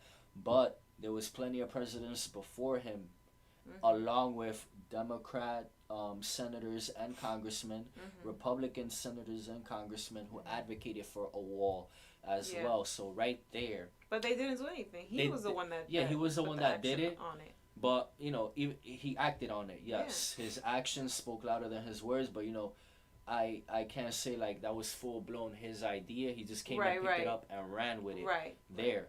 I'll give him props on that. Something else I'll give him props on that probably, respectfully, y'all might not know. He removed our our oversight and procedures to follow of standards of firearms from the UN and restored it back purely to the United States. So props to him on that. He did that. But then ironically enough, when you do the research, and I have the screenshots, Obama started that action, but he didn't have enough time to finish that. He didn't have enough time. He had 8 years. No, he had 8 years, but imagine, like, he was, like, doing a lot of good things as well. He did his bad. Hell yeah, he did his bad. But something that he did do that was great, he created, like, a lot of like job centers in different states. Somebody that you and I both know that's very close to us took advantage of one of these job centers, career centers, in order to acquire their CDL. You know, so Obama was doing certain tangibles. At first, Obama was saying that he wasn't pro-marijuana, but then when we look at the actions that he took with the Cole Memorandum and vocalizing, hey, don't be, like, near the end of his second term, he was like, stop arresting people for marijuana, and he advocated for the Cole Memorandum, which was a memorandum that said, allow states to go about their support of decriminalizing marijuana, and let's reduce the arrests of marijuana. You know, when Trump came into office, he pulled his first attorney general to be Jeff Sessions. Jeff Sessions was a hardcore anti-marijuana advocate, and along with that, this was a guy who, on record, up until right now, I'll give him the benefit of the doubt still, but they were very cautious with him. I forgot, he was running for some type of position back in the 1980s, and they pulled up certain pieces of evidence that led to him being declared a racist. And this is who Trump brought about as his attorney general. Attorney general is like the top cop within the United States. So there's a lot of questionable things. But you also have to realize that when Trump came into office, he wasn't a politic. And he didn't know really, like, who was corrupt and who, you know, wasn't corrupt. And so while he was doing his 4-year term, he learned that while he was going. And he learned a lot of people that were corrupt. He had to fire a lot of people. You know, I mean, he had to fire a lot of people because he realized, like, oh wow, these people are no good. And that's why he always said drain the swamp. And he said he didn't realize how big the swamp was, because he was like, there's so much corruption. He had no idea. So, I agree. you know, I agree with that hard body. Now, this is where his errors again take more place. In 2017, 2018, 2019, and even now, why didn't he seek out libertarian candidates who would have supported him and would have assisted in draining the swamp? You had Brad Barron, for example, this past year, who was running against Mitch McConnell. Mitch McConnell, a long-time career politician, Republican, who's been found in a lot of corruption. His wife got caught red-handed taking money from the PPE program during the first stimulus package, the CARES Act. yeah, I've heard about that. Trump didn't advocate for good guys to come into office because he should have sought out valid libertarians, valid Republicans. He allowed the... That's a good question. That's a great question. Exactly. So it's like things like that. Like, yo, hold on. If these people are showing you that they're part of the swamp in some way, shape, or form, shouldn't you look for new recruits? Yeah. And he was taunting libertarians this whole time. Oh, libertarians is on YouTube. Look it up. Stay out of your feelings. I'll hit that button right now. I will. He was like, oh, he goes like this: libertarians have very good ideology and policies. He did an interview, I think it was with Sean Hannity or Lou Dobbs or Tucker Carlson, one of them. I could be mistaken.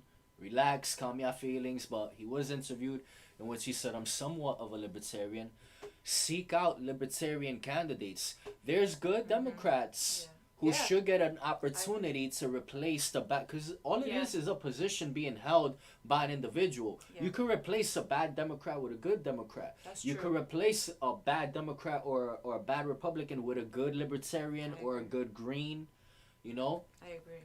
He didn't do none of this. He allowed the same people to rerun with zero advocation for new faces. But who's Got to say? Because he did, within the first 4 years, he did a lot as a president. So who's to say that if he were to go, do 4 more years, that wasn't his plan, I agree with that, but being that there are time periods of presidency, don't leave for tomorrow what you could get done today. Had he advocated for these people, maybe there wouldn't have been so much election fraud. Right. Maybe his priorities were not really prioritized correctly, because again, he's not a politician. So he's coming into this seeing it like, okay, I know that this has to be done and that has to be done and that has to be done. But he probably didn't know that, what goes first. Yeah. I agree he's not a career politician, but Trump has been dealing with the politicians and very close with them since the 1970s. So this guy has had 1980, 1990, 2000, 2010.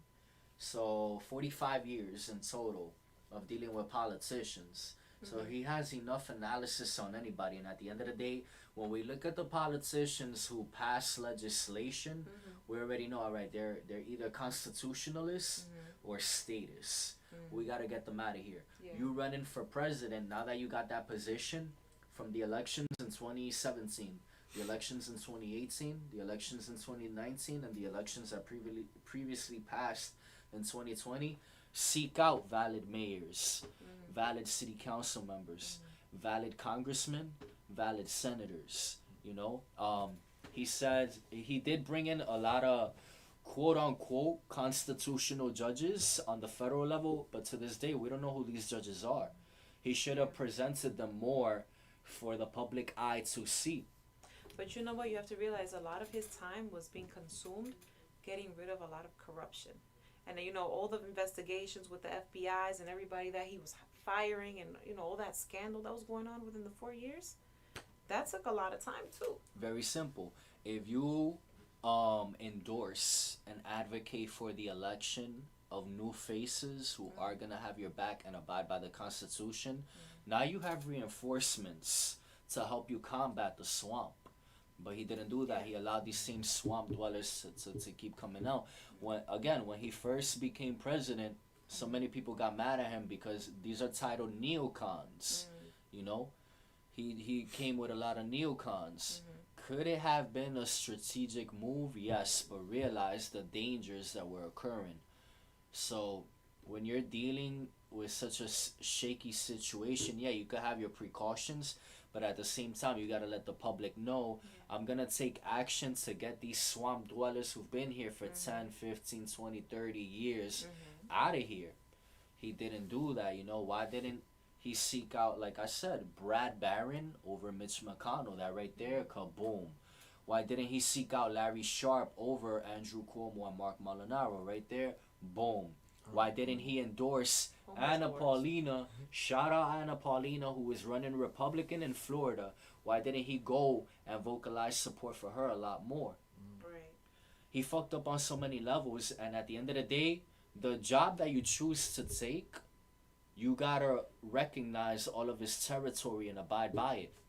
I work in the cell phone industry. You know what my field is gonna require me to know? Knowledge about the configurations of the cell phone itself, different applications that people could download, how the processors work, if a phone takes external storage or not, different issues that could occur with the device and how to fix them. I gotta recognize the territory that I'm dealing with, and then take it from there.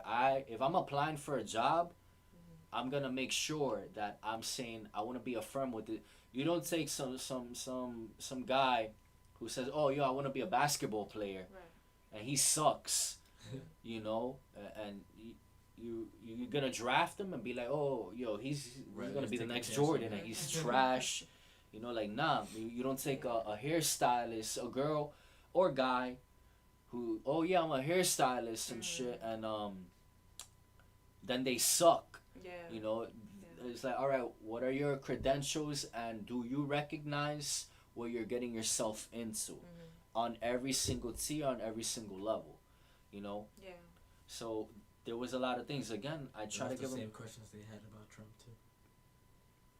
I mean, I'm sure there's an explanation. I don't know. And I that's still the have to thing. do my research. Like, I just became No, and Republican. so- props to you so much on that. I rather people be well. Look, there are a lot of good Democrats. I know a lot of good Democrats, but for the most part, Republicans tend to be more Informed. informed, also less emotional. Because I gotta give you your props. Like, you've kept such composure this evening, and I'll Yeah. honestly say, the person who has gotten the most passionate this evening has been me, simply because of the disappointments that have piled up, you know, and Yeah. just a lot of memories throughout these past years of bullshit that could have been easily solved. Within a few hours, I'm able to explain to people, look, these are actions that could be taken, and people end up agreeing. Tonight, you've been agreeing with a lot of things that I've been saying, even though obviously I respect that you could be like, look, we also got to take into consideration this and that Yeah. and whatnot. But if I'm able to blueprint it, you have a guy who's a multi-billionaire who's been dealing with the politicians for decades, and he's not going to come up in here with the knowledge and the experience. This is a super grown-ass man who didn't really need nobody's money. And he's going to come up in here and be like committing bloopers left and right. Like, nah. What would have secured his victory now had he sought out more libertarians, constitutional new young Republicans, and constitutional new young Democrats to advocate for, because it doesn't have to be blindly by party lines. I'm a libertarian and he's a libertarian because we recognize that right now the Libertarian Party is the most constitutional and allows you to be you, you know.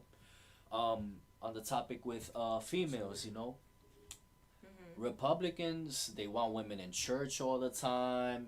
They think that a woman shouldn't be like cursing or all that. A lot of them, not all of them. I agree.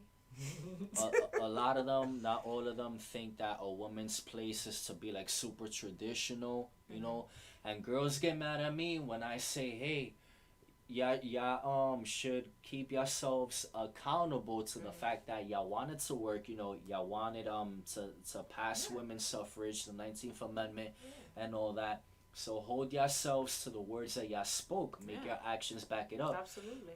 I will never say that a woman should just be full-blown traditional, period. I've seen a lot of Republicans. I mean, it doesn't say like that's like a mandatory thing. A lot of them prefer it that way because they want to be the head of the household and they want to be able to, as a man, take care of their wife and kids.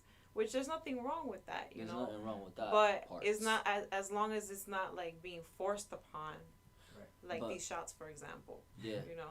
But the thing is, with a lot of Republicans, they think that that's just the way it should be, and it shouldn't be like that. You're taking away a voice from women. You're taking away employment opportunities from women, and you're taking away trust from women. You're basically putting a leash on women, which I don't advocate for.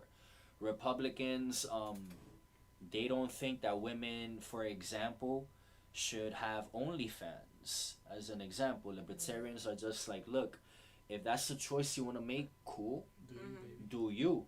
Because we don't know everybody's situation. The same way, there are good individual cops. These good individual cops could just easily become militia members, plain and simple. We're not going to kill them or anything. We're not, you know. We don't know everybody's particular life story. So, what... I mean, I was just gonna say that the reason that they probably think that way is because they have like the Christian religious values where women should really, you know, hold themselves with dignity. And a lot of times, you know, not to, you know, try to say anything bad about women, but at the end of the day, they want to be respected, they want to be heard, but then they're out here, you know, walking around naked and doing sexualized things all the time. And it's like, how can you expect people to take you serious if you continue to degrade yourself in that manner? So I think that's really why they're saying, okay, we don't want women, we don't want to see women in that light, because at the end of the day, a lot of men just see women just sexualized and they don't have brains and that's all they're about. But in reality, if you take that part out, you can see other sides to women, that we do have a brain, we can function, we can do other things. Of course. So I guess it's like a matter of perception in that sense. So I'll explain that right now as well. All right. The rhetoric from Republicans has always been a separation of church and state. Mm-hmm. Respect everybody's religion, Mm-hmm. but don't let it have like such a hardcore influence on legislation and so forth, people's Right. individual freedoms. And there's also in the First Amendment freedom of religion, Right. etc. Right? So they contradict themselves when they use like that talking point to support that they don't want a woman to engage in whatever she chooses to engage in. You know how you said that's misogyny within itself. If they're only gonna be viewed as, oh, you should be housewives and blah blah blah, Mm-hmm. you shouldn't have a say, and you shouldn't be out here dressing how you want to dress. Now, this is where I'm a libertarian at: self accountability. If you choose to dress in a certain manner, as you shall be perceived. If you see somebody like wearing like spike wristbands and covered in tattoos and massive piercings, you're gonna perceive them as either a punk rocker or Yeah, emo, that's true. etc. That's true. But libertarians will say, all right, we'll accept you like that. Do you uphold, honor, and defend the United States Constitution? All right, cool. Republicans, they want to blanket people to live by a certain standard, which actually infringes on the individual's freedom of expression, freedom of choice. Right. So, But it's not forced upon. That's the thing. Like, we may have views, but not once did any of them say, "Oh, you have to be like this, mandatory." You know, yeah, it's no, just a preference, Mhm. and everybody has their preference. definitely not forced. Definitely not forced. I'm not saying Republicans are forcing it, but that's the message that they constantly put out. And then if they keep reinforcing it, like showing support for that, how long till they make that legislation which infringes on the First Amendment and the 19th Amendment, both that are inalienably and rightfully belonging, to women, because I believe in women's freedoms and all that. I don't believe that a woman's place is in the kitchen. I don't believe that if a woman wants to be hardcore liberal, all right, cool, I advocate for that. If a woman wants to be hardcore conservative, all right, I advocate for that. But you also have full-blown libertarian women that they're like well composed, similar to you and all that, but they're gonna chill with the radicals from both sides and respect everybody. Women have done a lot of great things in the industrial market. You feel me? They've contributed to a lot of job growth. They contributed, in the medical field. So many different like avenues and all that they've contributed to that. Right. Had they just have been kept as traditional housewives, maybe they wouldn't have been there within that time period where their actions helped create a better outcome. Yeah. Well, actually, I'm curious because I never really heard. Like, I know that the Republican Party is conservative and all of Yeah. that, but I never heard that they believe that the women should be housewives and that they should not work. A lot of them, So, like, I just wanted to know, where did you get that information from? 'Cause very simple. I'm curious. A lot of them throughout the years, like you could look it up, that's their belief. And even Trump himself, I'll show you the video clip. I posted it. And Republicans, I know y'all snitched on me for that. Y'all got y'all feelings, sir. You know what Trump said, and it's in the documentaries. We could even watch the documentaries once we finish up here. Where we got, let's see, we got about 7 minutes left. He said the reason he divorced his first wife, which was Ivana Trump, and got with Marla Maples, was because he felt like he was competing with himself when it came to Ivana, rather than the comparison of Marla Maples, who wanted to be like fall back and be like a traditional housewife to build up the home and all that. But that's only because they were working, like, in the similar business that they were working. Like, she was handling a lot of his businesses. So remember, it can also fall into like, business doesn't work with pleasure. Like, it doesn't mix. So maybe if she was doing like something else that had nothing to do with his business, then maybe he would have seen it in a different light. But because it was so much related to her dealing with his business, it clashed a lot, which happens actually very often with a lot of couples. I explained that perfectly. he put her in that position.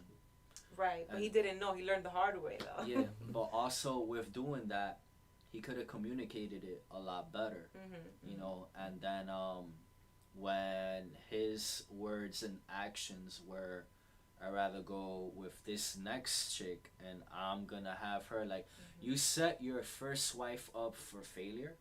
And he admitted that too. Mm-hmm. He actually said that he was wrong, Mm-hmm. and that he wished that he would have known what he knows now. Mm-hmm. And he admitted it. Yeah, so it's just like he's always been like between Democrat and Republican, basically a libertarian.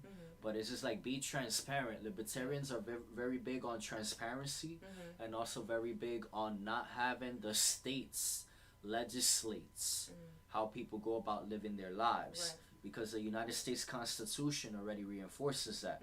Live and let be, respect one another, and be well equipped to defend yourselves from any type of threat.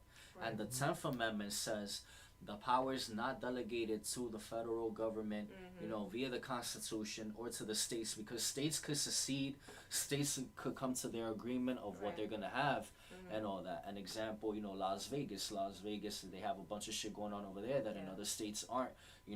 They're exercising their 10th Amendment, but also as a people within that state that came to that agreement. Right. So us libertarians, we believe in transparency, communication, and the individual. With Trump going about it in that manner, being wishy-washy, not being transparent, that's another mistake that he has made, and he even took it all the way to his presidency during his term. There was a lot of things he could have vocalized better, could have been more transparent about. That being that he wasn't transparent about it, it brought about the situation we're in now with Joe Biden being president. Had he debated the Libertarian female candidate Joe Jorgensen, that could have took a lot of votes away from Biden, because a lot of women would have, the majority of Biden's votes were female. Yeah. All those women would have seen, oh, wait a minute, we got a girl that, all the girls who are sex workers and all the girls who want to be traditional, Yeah. this woman advocates for that. She would have had that conversation with Trump, and she would have told Trump, yo, I'll fall back. And she said it many times. Right. I'll fall back as long as you promise that you're gonna live up to the words that you were speaking during your first campaign, that you're gonna literally drain the swamp. All we want is for you to uphold, honor, and defend the United States Constitution. Messed up so bad. Exactly, he messed up so bad. If he would have included her in the debates, if he would have demanded for her, hey, not only for her, for all candidates to be on the debate stage, that would have took so much power away from Biden. Because now, due to him being borderline selfish, egotistical, it ended up hurting him in the long run, and now we're at a point in time where You know what I think happened to him? God. He was listening to a lot of people that he trusted. Because, when you're a president, you don't decide things by yourself. you don't. You have your team that gives you advice and tells you, no, you should do this and you should do that. And I think that because of that, he made a lot of mistakes, because instead of going with his intuition, he began to listen to people that he thought that had his best interest. I agree with that, but there's an old saying in business, and Trump has always been known as a businessman. When you get the final say, make sure that it's your final say.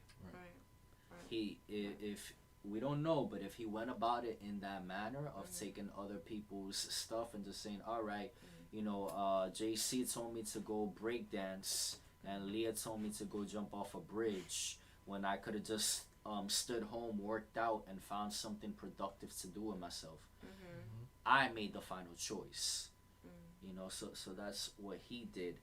Also, wow, I have talked a lot, since I'm explaining all the things You made a lot of good and points. all that. And thank you. Facts.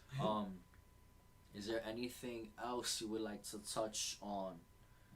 Because like I said, we still got a few minutes left. Not really. I just wanted to say that when we were talking about the cops and stuff like that, I feel like, let's take it back to the cops.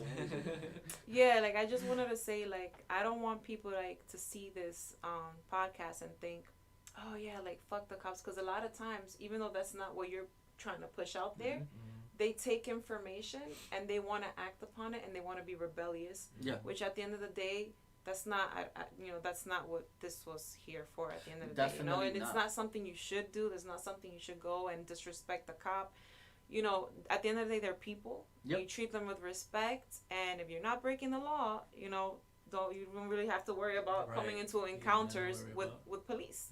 All right, so I'll break that down in three things. Number one, I disclaimered several times this evening, not all cops, and that Right. I am content with reform. All I'm asking for is accountability for the bad cops who happen to be the majority, and I even given you examples of good cops who have either left the police entity. Yes, you have. No, but I'm only saying it because even though you did say that, Other you people might still have perceive- some people that are gonna They're gonna perceive it perceive the it, way yeah. they're gonna take that information the way they Some want people to. just take bad information. Yeah, Definitely. and then they leave the good, All right, so but all you right, did say that. It's true. Thank you. Thank you so much, by the way, for that. So that's one. Two, you mentioned follow the law. All right. Slavery was the law at one point. Right. Yep. So we respectfully speaking, we can't just say follow the law, Yeah. because imagine Congress and the Senate and Biden, for example, or even Trump back then, or even if he happens to come back, we don't know what's gonna happen. Remember, shit could get crazy. I mean, Just I guess putting for that- now, because the law, there's nothing crazy going on. So the law that we have currently, I think we should check try to this follow out. it. We have HRC 127, I think. Again, please, people, don't come here all up in your. But the bill that they're trying to pass, that is a heavy anti-Second Amendment bill, if God forbid that passes, they just turned a bunch of law-abiding, firearm-owning citizens into criminals overnight, the same way that they did with bump stocks, the same way that they did with an expansion of background checks and red flag laws. Yeah. So it's hard to say follow the law when the supreme law of the land is the Constitution, and it's not being respected the way that it should be Right. by the police, especially when Trump said he wants to bring people into the United States Congress, Senate, and judicial system who are going to uphold, honor, and defend the Constitution as written. He has said this many times. There's even compilations on YouTube, so it's hard to say, it is the law. Remember, there's unconstitutional laws, unjust laws that founding fathers said it, people should rebel against and not enforce, not honor, period. So it's hard to say, slavery was once the law, segregation was once the law.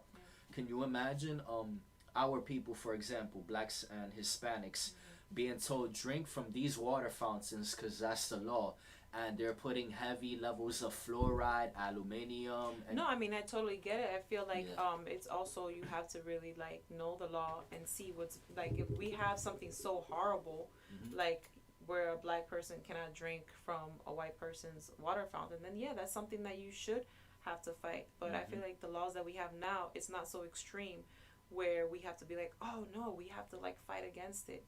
But in the event that it does become like that, in my opinion, I think that yeah, we should do something about it. I'll give you some examples of extreme laws right now. All right. Since the creation of the United States, there's always been a full-blown support of marijuana.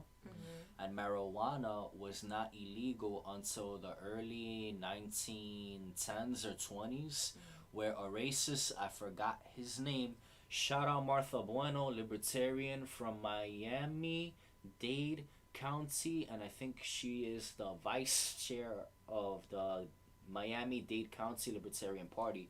She educated me on this. They made marijuana illegal after a racist whose name I forgot came out saying that when white women smoke marijuana, it makes them want to have sex with with jazz players, Wow. with men of color. Wow. Okay, who said that? I forgot his name. I'll interview her again, and we'll take it from there. And I'll get you in contact with her. I'll get you in contact, and y'all could elaborate on that. Because I would love for you, you've really surprised me a lot. Because in the earlier days of this podcast, now that it's more up and running, but there was one time I was in a house full of girls, and half of the girls were well composed like you, but the other half were just, oh my god. And but you've held this down this evening like amazingly, so I would love to get you in contact with her because you have similarities, and she Okay. could better explain like certain things because not everybody knows everything. Right, And we I learn agree. something new Yeah. every day. But that was the origins of the prohibition of marijuana. Along with that came the prohibition of alcohol. What were the two biggest results of these prohibitions being enacted into law? I really don't know. The opening of underground markets and mass crimes by cartels, extortionists, mafias, etc. That's all that happened. Along with criminalizing victimless crimes and citizens who could have been productive members of society who Yeah. wanted to practice their First and Fourth Amendment, engaging, indulging, or participating into whatever they choose to do with their own mind, body, and spirit, as long as they're respecting everybody else's existence, Right. not inciting or initiating harm against another individual, just about themselves and their privacy to do so. Right. So that's what's happened. We still have marijuana prohibition existing on the books. Cops could still harass you for marijuana. You know, to this day, nobody has died from, the immediate use of marijuana, like lighting up the plant and smoking it. Along with that, people who smoke marijuana are very low confrontational. So right there, we have a law that pretty much targets people looking to chill out. They probably need assistance in sleep. You have a lot of military vets who need assistance in sleep due to PTSD, Right. and they wanna smoke weed. Yeah, And and that's something that should be like, and you know what? I'm all for marijuana for people that like really have a medical condition and really need it, like you said, PTSD and other things. But I feel like if you don't have a problem, I don't think, because it's medicinal. It's supposed to be for if you have a problem, you use it. But I feel like there's gonna be if it becomes legal, there's gonna be a lot of people that are gonna abuse it, and that might lead to another problem. You People know. still abuse it anyway. people still abuse it anyway. That's true, but I think it's gonna be a lot more once it becomes legal. I mean, if we look at examples like Colorado, like California, what's another state? Massachusetts, I believe. There's a few states where it's full blown decriminalized. I think LA now. Well, remember, LA is part of California. California. Yeah. Yeah, that is. So when we look at these states that have decriminalized marijuana, we don't really see the marijuana users doing anything foul, and the full blown blame going to marijuana. They high in the crib eating food. Yeah, and even now, bad shit happens now, so prohibition doesn't work. What happens when you create a job market and also programs of assistance for people who go beyond marijuana? Because marijuana, outside of the cops arresting you for it, has never really ruined anybody's life. Cocaine heavily dehydrates people. Heroin, crack, and all these other things just straight up destroy people. But marijuana doesn't. Marijuana, it does four things. It makes you jolly, hungry, sleepy, and Horny. And lazy. no. He said it. The proper word I was looking for is sexually active, because it or is sexually aroused. Yeah, sexually aroused. Yeah. Thank you. You're welcome. Because it is a low-level aphrodisiac. Along with that, marijuana, the plant itself, conducts photosynthesis. Photosynthesis can help the quality of oxygen because it takes the carbon dioxide we exhale and then converts it back into oxygen. But doesn't it like kill brain cells? Am I like? Because I've heard this Nah, many times that it that's a kills myth. brain I've cells. read some articles saying Right? that abuse of marijuana Can can kill brain cells. kill brain cells or loss of memory. They say that, but then there's also research that has been done that says the use of marijuana can expand brain cells, but even Yuck. I don't know, because I know a lot of potheads and a lot of them have some memory problems, so it might be right. I don't know. I'm just saying. it might be right, but then you know what it falls back to? The First and the Fourth Amendment. Yeah. Freedom of choice and freedom of privacy to Right. choose as you want to do. You know. Right, but then if you really want to apply that amendment to everything, then you have to say the same thing for crack and for coke and Yeah, for of everything that course. has Yeah. side No, effects. of course, and That I agree applies. with that because that's what I was That's saying. crazy. What happens That's why when have we crackheads. what happens look right now with prohibition, you still have crackheads. What happens when we decriminalize everything and instead of just blanketing arresting people, we create facilities where people could work to help your crackhead, your meth head, Shout your outs to, What? heroin You head, guys really believe that? Shout Yeah. outs to I think it's Oregon. to help them that get they off. decriminalized all the Yeah. drugs. Okay. I And- thought you were saying like to supply them with the drugs. Like. All right, this is the thing. You can't just go cold turkey either. Yeah. Weed is the only quote unquote drug that you could go cold turkey and get off of it. I've done it. You know, Yeah. tomorrow you could just say I don't want to smoke weed, Right. and your body will not go into any type of what's the word I'm looking for? It starts withdrawal. Thank you. It won't go into any withdrawal. With the other drugs, yes. So what you have to do with these other drugs is little by little get them off of Right. it, using it each time at a lower and lower dose as Right. you cleanse the body out. Yeah. We don't have access to these facilities to do so when we continue funding the prison industrial complex, which Republicans heavily support, you status, and along with that, continuously telling the infringement enforcers to arrest people because the usage of drugs is still a victimless crime. And again, it reverts back to what is the supreme law of the land? Do as you will. The United States Constitution. It's the supreme law of the land. So First and Fourth Amendment, live and let be, you know, because there's drugs within a lot of the foods that we eat. Cigarettes are currently legal, and they've been killing people, you know. So My thing crazy. is, it's kind of hard when you like that state for me, like that quote for me is hard because if that's the case and you trying to apply it to everything, then you have to apply it to rapists and but this you is know, the thing. I'll explain that right now. Go ahead. I know you weren't done. I apologize. Yeah, for no, go interrupting. ahead. All right. What is rape? What do you mean, like when you forcefully, like sexually abuse a person without their consent? Right there, that's a crime because you violated another person. You've conducted an act of hostility against an innocent party. Right. That is a crime. Okay. There is an innocent party that was on the receiving end of some type of harm or theft. But then what if like there's a crackhead smoking crack, like a mother and has children that are being affected by it too?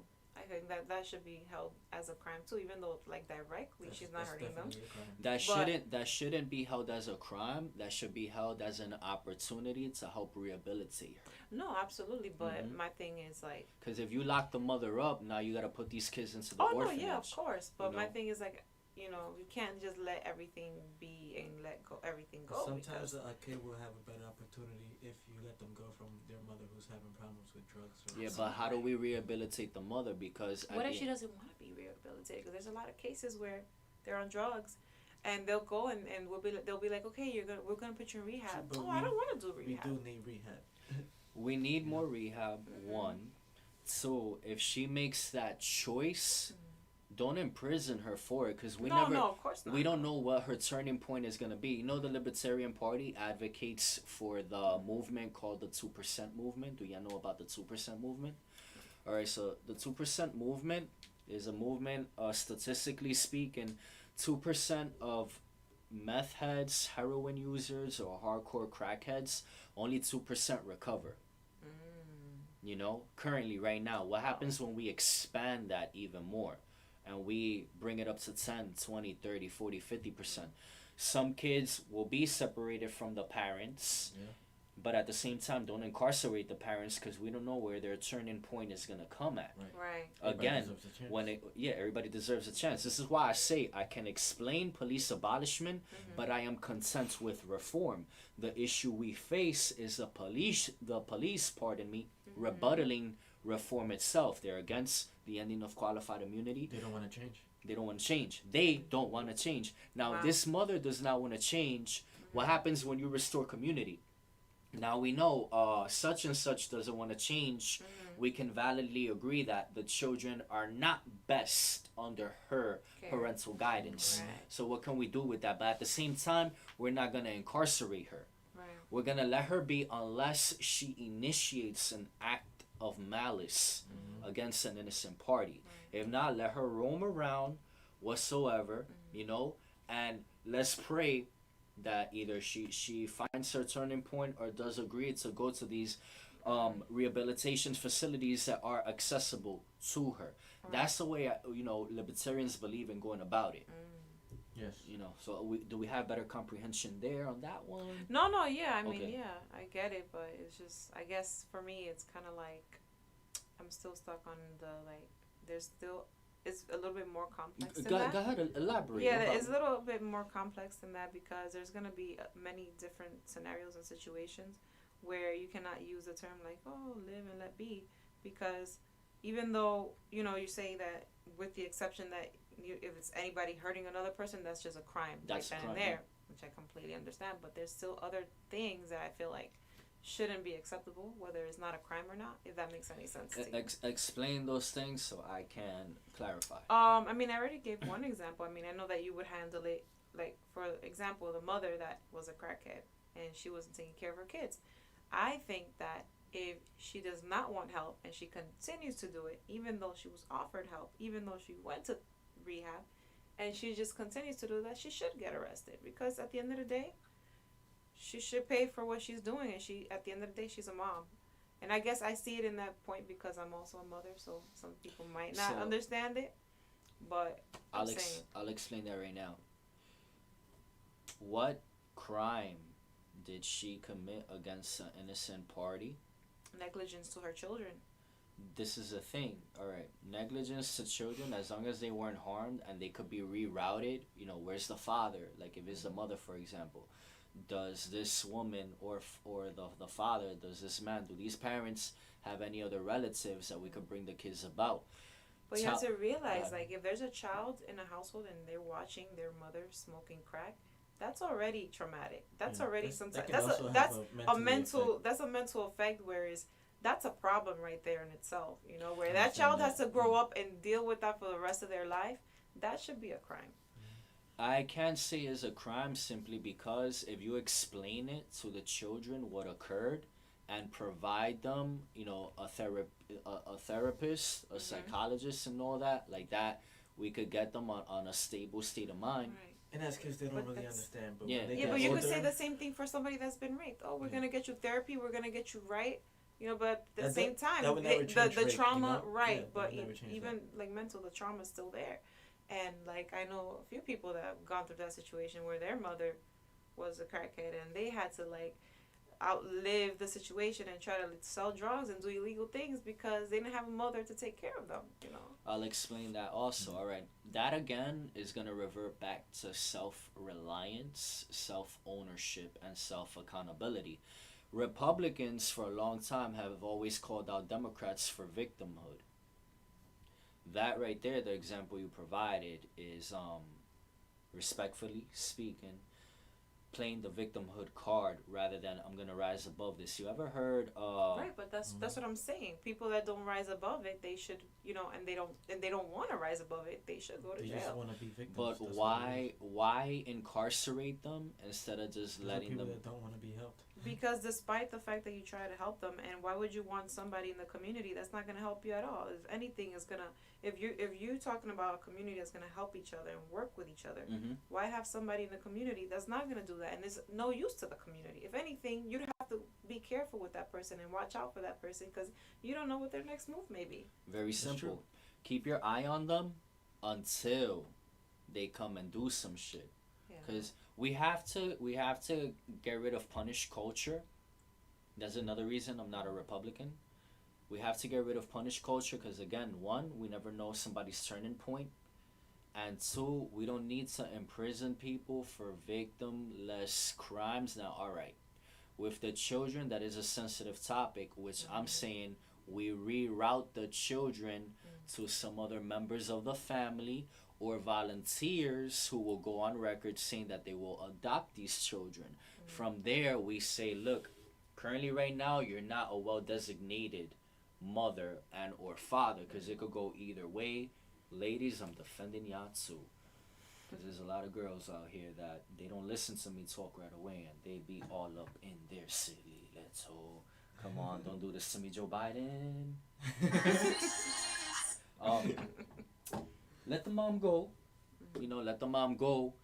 What they used to do in the old days, like if villages or towns agreed, they will banish the individual. I would prefer them being banished or even like put in facilities where they can have comfort, in comparison to the conditions of jail. Have respectfully accent. Have you ever been to jail? No. Jail is a terrible, terrible, terrible place, and there's a lot of mistreatment that occurs in there. Horrible living conditions as well. I know that because I know a lot of people that gone, but Mm-hmm. I'm saying like, when it comes to the mother being on crack, I'm not saying like, oh, if she did get help, things like that. No, of course not. But Mm-hmm. I'm talking about individuals that had many, many chances to get help, to get right, and they just refuse. They're just bad people. Period. Yeah, so again, we can either come to a vote of banishing them from the neighborhood and or letting them roam until they conduct an actual act of malice in which we could say, look, we gave you plenty of opportunities, and on top of you already being, a non-productive member to society, you have now executed an action of malice against an innocent party. Now we have no choice but to arrest you, and then that right there I think is a 6th or 7th Amendment.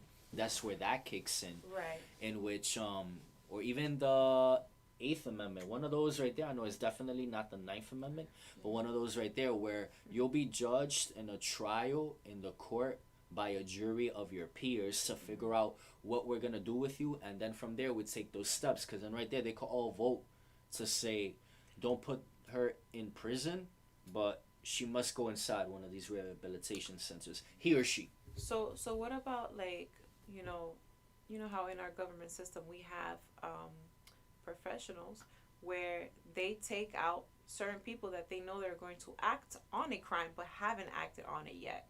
It hasn't happened yet, so you can't think for nobody else. But even though, like, I understand what you're saying, but even though it hasn't happened, there's clear signs where, like, let's say somebody wants to bomb a whole city, and they bought the rope, they bought the material to make the bomb, they bought everything, and then everybody's telling you, hey, this person has all of this in their house. Like, what do we do about it? Very simple. That right there would grant beyond the reasonable doubts of evidence to get a warrant, go there, confiscate the items, and then right there the individual will receive a court date in which they'll be judged by a jury of their peers to see what's gonna happen from there. Okay. We can't just jump all the way to punish culture, because it's basically like any little mistake that any of us made, like our parents just come in and crazy beating our asses, But then if you're too lenient, then a lot of people want to take advantage of that leniency too. So there has to be some kind of middle ground. The middle ground would be we go step by step up until we see that there's no way out.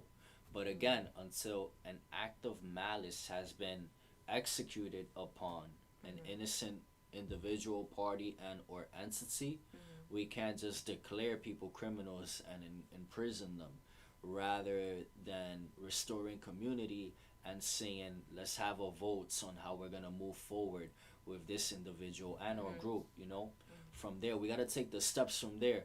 It's similar to anything in life. Nothing besides the fact that you might win the lottery, and even there you still have to wait like a certain time period to find out if you won or not and shit. But we gotta take steps towards anything. If you want to get abs, you don't just get abs overnight.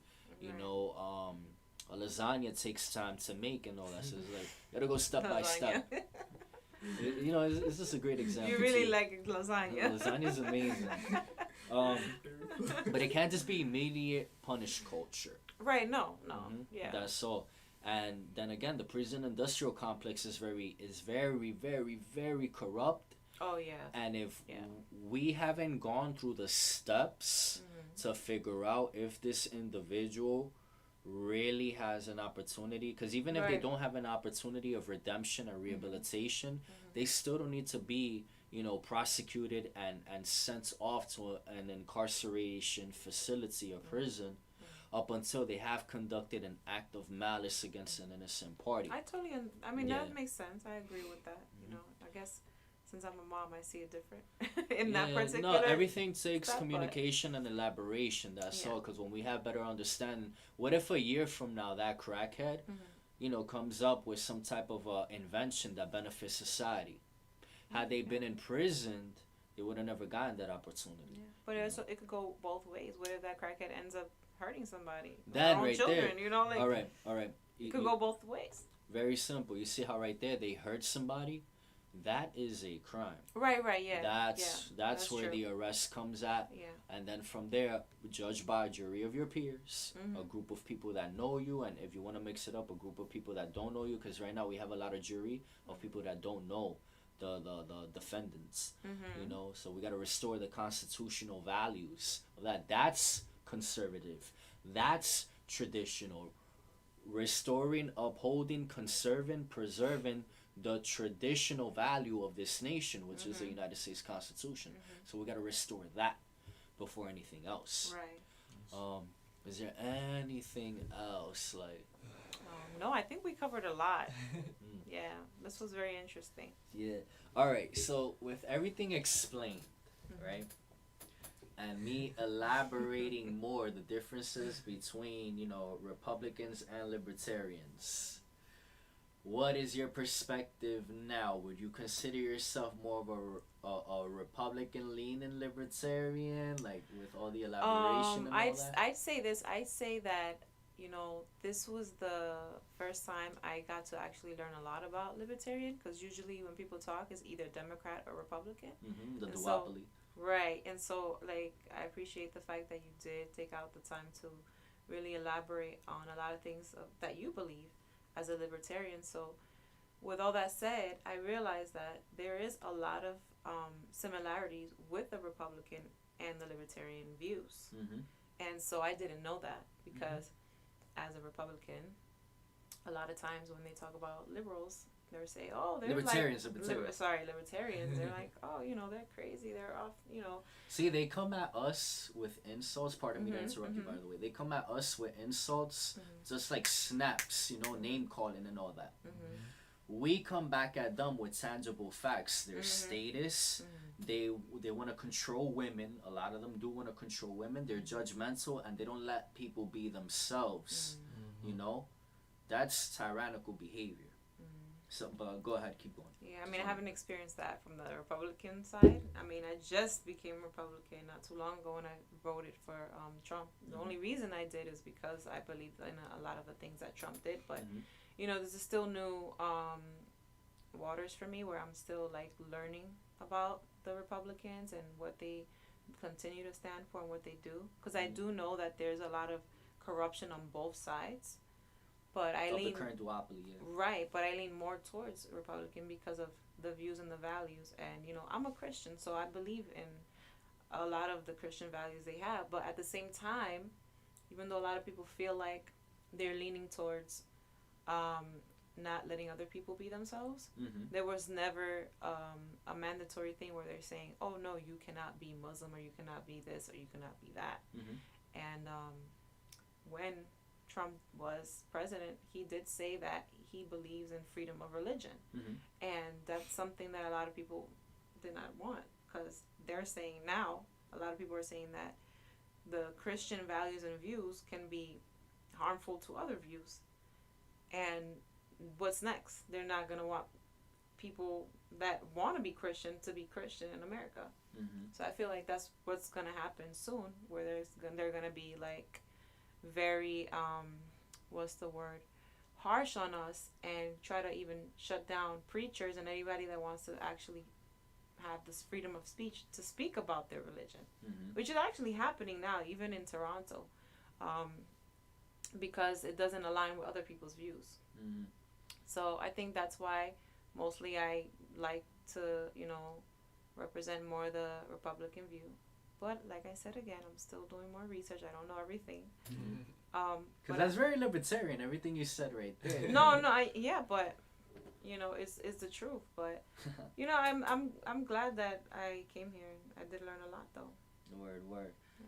And also, you know, Trump could have did a lot of things, as I stated earlier. Executed on simple actions like seeking out alternative candidates, new faces, and demanding an opening of the debates. Because a lot of votes that went to Biden could have gone to other candidates, and you still would have had, like, you know, the whole Trump system voting for him.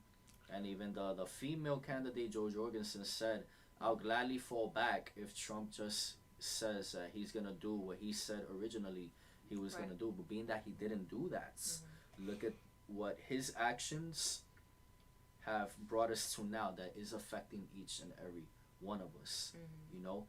And right now, and this is not to be biased, but facts are facts, there's even a divide in the Republican Party. Libertarians might argue with each other from time to time, but there'll never be a divide within the party. When we get behind the candidate, we get behind the candidate, and the one thing we always revert back to is the United States Constitution above all else. Freedom of religion, respect one another, be able to protect yourself, take self-ownership. You should have your right to privacy. You should have a right to not have anybody in your home that you don't want to have in your home. Third Amendment. You know, they say like, oh, it's for army and all that, but it really covers anybody that you don't want in your home. You don't have to quarter. I'll kick my kids out then. Your right to a transparent jury of your peers, people you actually know. You know, so many things that we abide by, which is, you know, by definition, conservative. Right. Because Republicans want to say that they're conservatives, They but say that a lot. they're really nuts. You know, they're going like status Republican. You know, that's an issue that we're facing now, and we've seen a lot of Republicans betray Trump. You know. Yeah, that's true. So it's just like, and I'm not trying to put the pressure on you tonight. I'm just providing you like more valid like explanations, and I would really like. No, I appreciate it because you're now giving me the opportunity to do my research even more. You know, because I like to listen to people's point of view, but I also like to look for everything that you're saying. You know, like just research and find out more. And I could have you talk with female libertarians, you know, because women understand women more than anything. And I'm not trying to play the gender role here again before anybody gets in their feelings and shit. I'm just trying to cover all grounds, you know. People be mad emotional. You forgot. I got you. But you know, when people have more information, like they figure it out more, because at some point we were all registered Democrats and we grew up under that belief. Yes. You know, and I had once considered going Republican until I dug in more and I said, hold on. And then I found Libertarians. I'm like, oh, wait a minute. You could be yourself. They uphold, honor, and defend the Constitution. And they believe that each individual is their own individual. I'd rather rock with that than have to live by certain guidelines and all that. Right. I'll give you another example, you know, before we wrap up. There's a very well-known big-name Republican. I don't have a permission to say her name, but she knows exactly who she is. Republican men bash her because this girl is an entrepreneur, right? And a self-made woman. You know, people might have an idea who I'm talking about, but again, I don't have permission to say her name. Republicans came after her saying, you can't be out here making money for yourself and expect a man to want to be with you. You can't serve two masters. And it's just like, That's kind of harsh. yeah, like hold on a second. Yeah, I looked that up. That's Nah, I swear to God. And We don't agree with that. when the I don't time know. comes, because it's gonna happen, we're gonna have that female on this show, you know. And when that time comes, I'm gonna bring that up, you know. You see how we disclaimered with you prior to beginning this one. We're gonna bring that up, you know, and she's gonna validate that. And it's just like, how they telling you to do that? We're libertarian men. We're just like, yo, live and let be. But me as a libertarian, I know long term I wouldn't want to keep a sex worker as my main squeeze and all that. you know. But I respect her, and I'm not gonna demand her to live by a certain lifestyle, whatever. You know, stop doing what you're doing, stop generating your income, and find a man to get attached to and follow his lead. I'm not gonna say that. I'm gonna say, you know, choose as you choose to do, because what if this hardworking woman, let's say outside a sex worker, she's not a sex worker, the female I'm talking about, she's not a sex worker, she's not a sex worker, before you say, you know, this particular female, she, like I said, she's an entrepreneur, she sells health products, so now people have more of an idea. Jeez.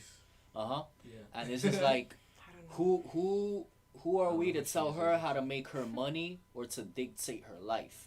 And I've seen that happen many times through the Republican Party, and they want to promote that message of a woman being a traditional in the household, and it's just like, yo, you don't know a woman's circumstance, so to want to regulate her like that, you know. So that's another issue. But that's kind of tricky, right? Because we have a lot of Republicans that have wives that are very successful and that support their wives to the fullest. So that's why I say that I think it's not something that's pushed. Maybe it's preferred, but I don't think all Republicans, you know, view it that way or wanted to view it that way. Yeah, no, I'm not saying all. What I'm saying is, being that it has occurred, you know, that's already like a red flag within itself. Where as libertarians, we're just transparent from the beginning, like.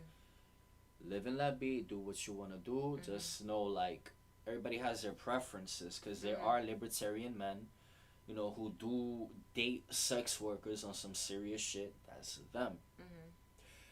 I myself, I would love to date girls who are generating their own income, you know, outside of sex work, because this is just me being honest.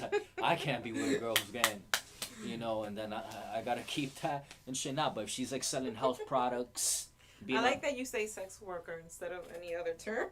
Yeah, you know, like I try, like, even though I'm very pro First Amendment, I do try to be cordial and not offend people either, and shit. I just ridicule those who go to the extremes and get all up in there. Come on, Joe Biden is hating right now.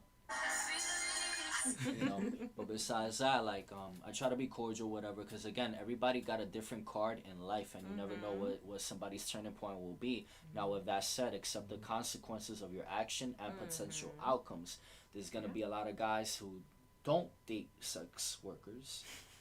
There'll be guys who do date sex workers. There'll be men who don't want to date women who work. Yeah. Just period, you know. No, like, you know, you gotta quit your job. It's a preference, yeah. You know, it's a preference, but we honor those preferences.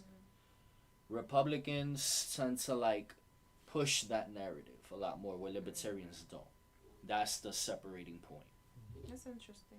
I have a lot of research to do. Yup, that. And like I said, I could set you up. I would really like to set you up with Martha Bueno.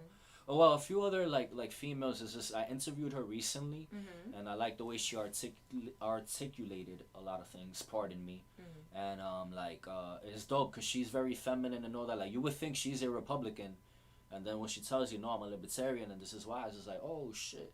You want to shout out Martha Bueno again? Yeah, no, that's fine. I'll be down for that. Word. All right. So, is there anything else you would like me to elaborate on?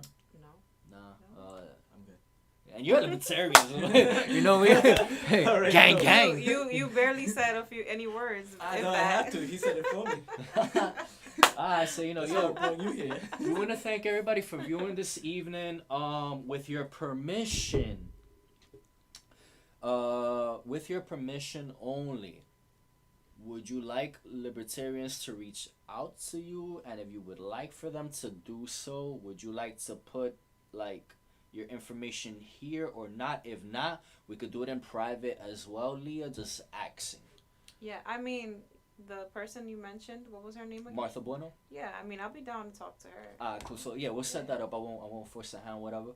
For anybody, if you think that there's anything that needs to be clarified, feel free to reach out to me at The Fix for New York. Again, you know, this show is about Republicans, come check fact, if anything. fact check. Because I'm a new Republican, so I'm still learning. So if you're a Republican, come out here. But you have a better perspective of the Libertarian Party, yeah, now, right? I do. And a better consideration, would you say?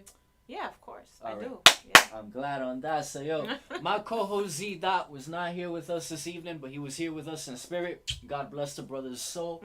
I had another one of my brothers, JC, in the building here with me. So I gotta ring it up to him and Leah as well, you know, who took the time and was very brave and not judgmental. People, this has been the Fix from New York podcast, and until next time, you already know where to find me at. See you then. Holla, Peace. and let's get it. Peace.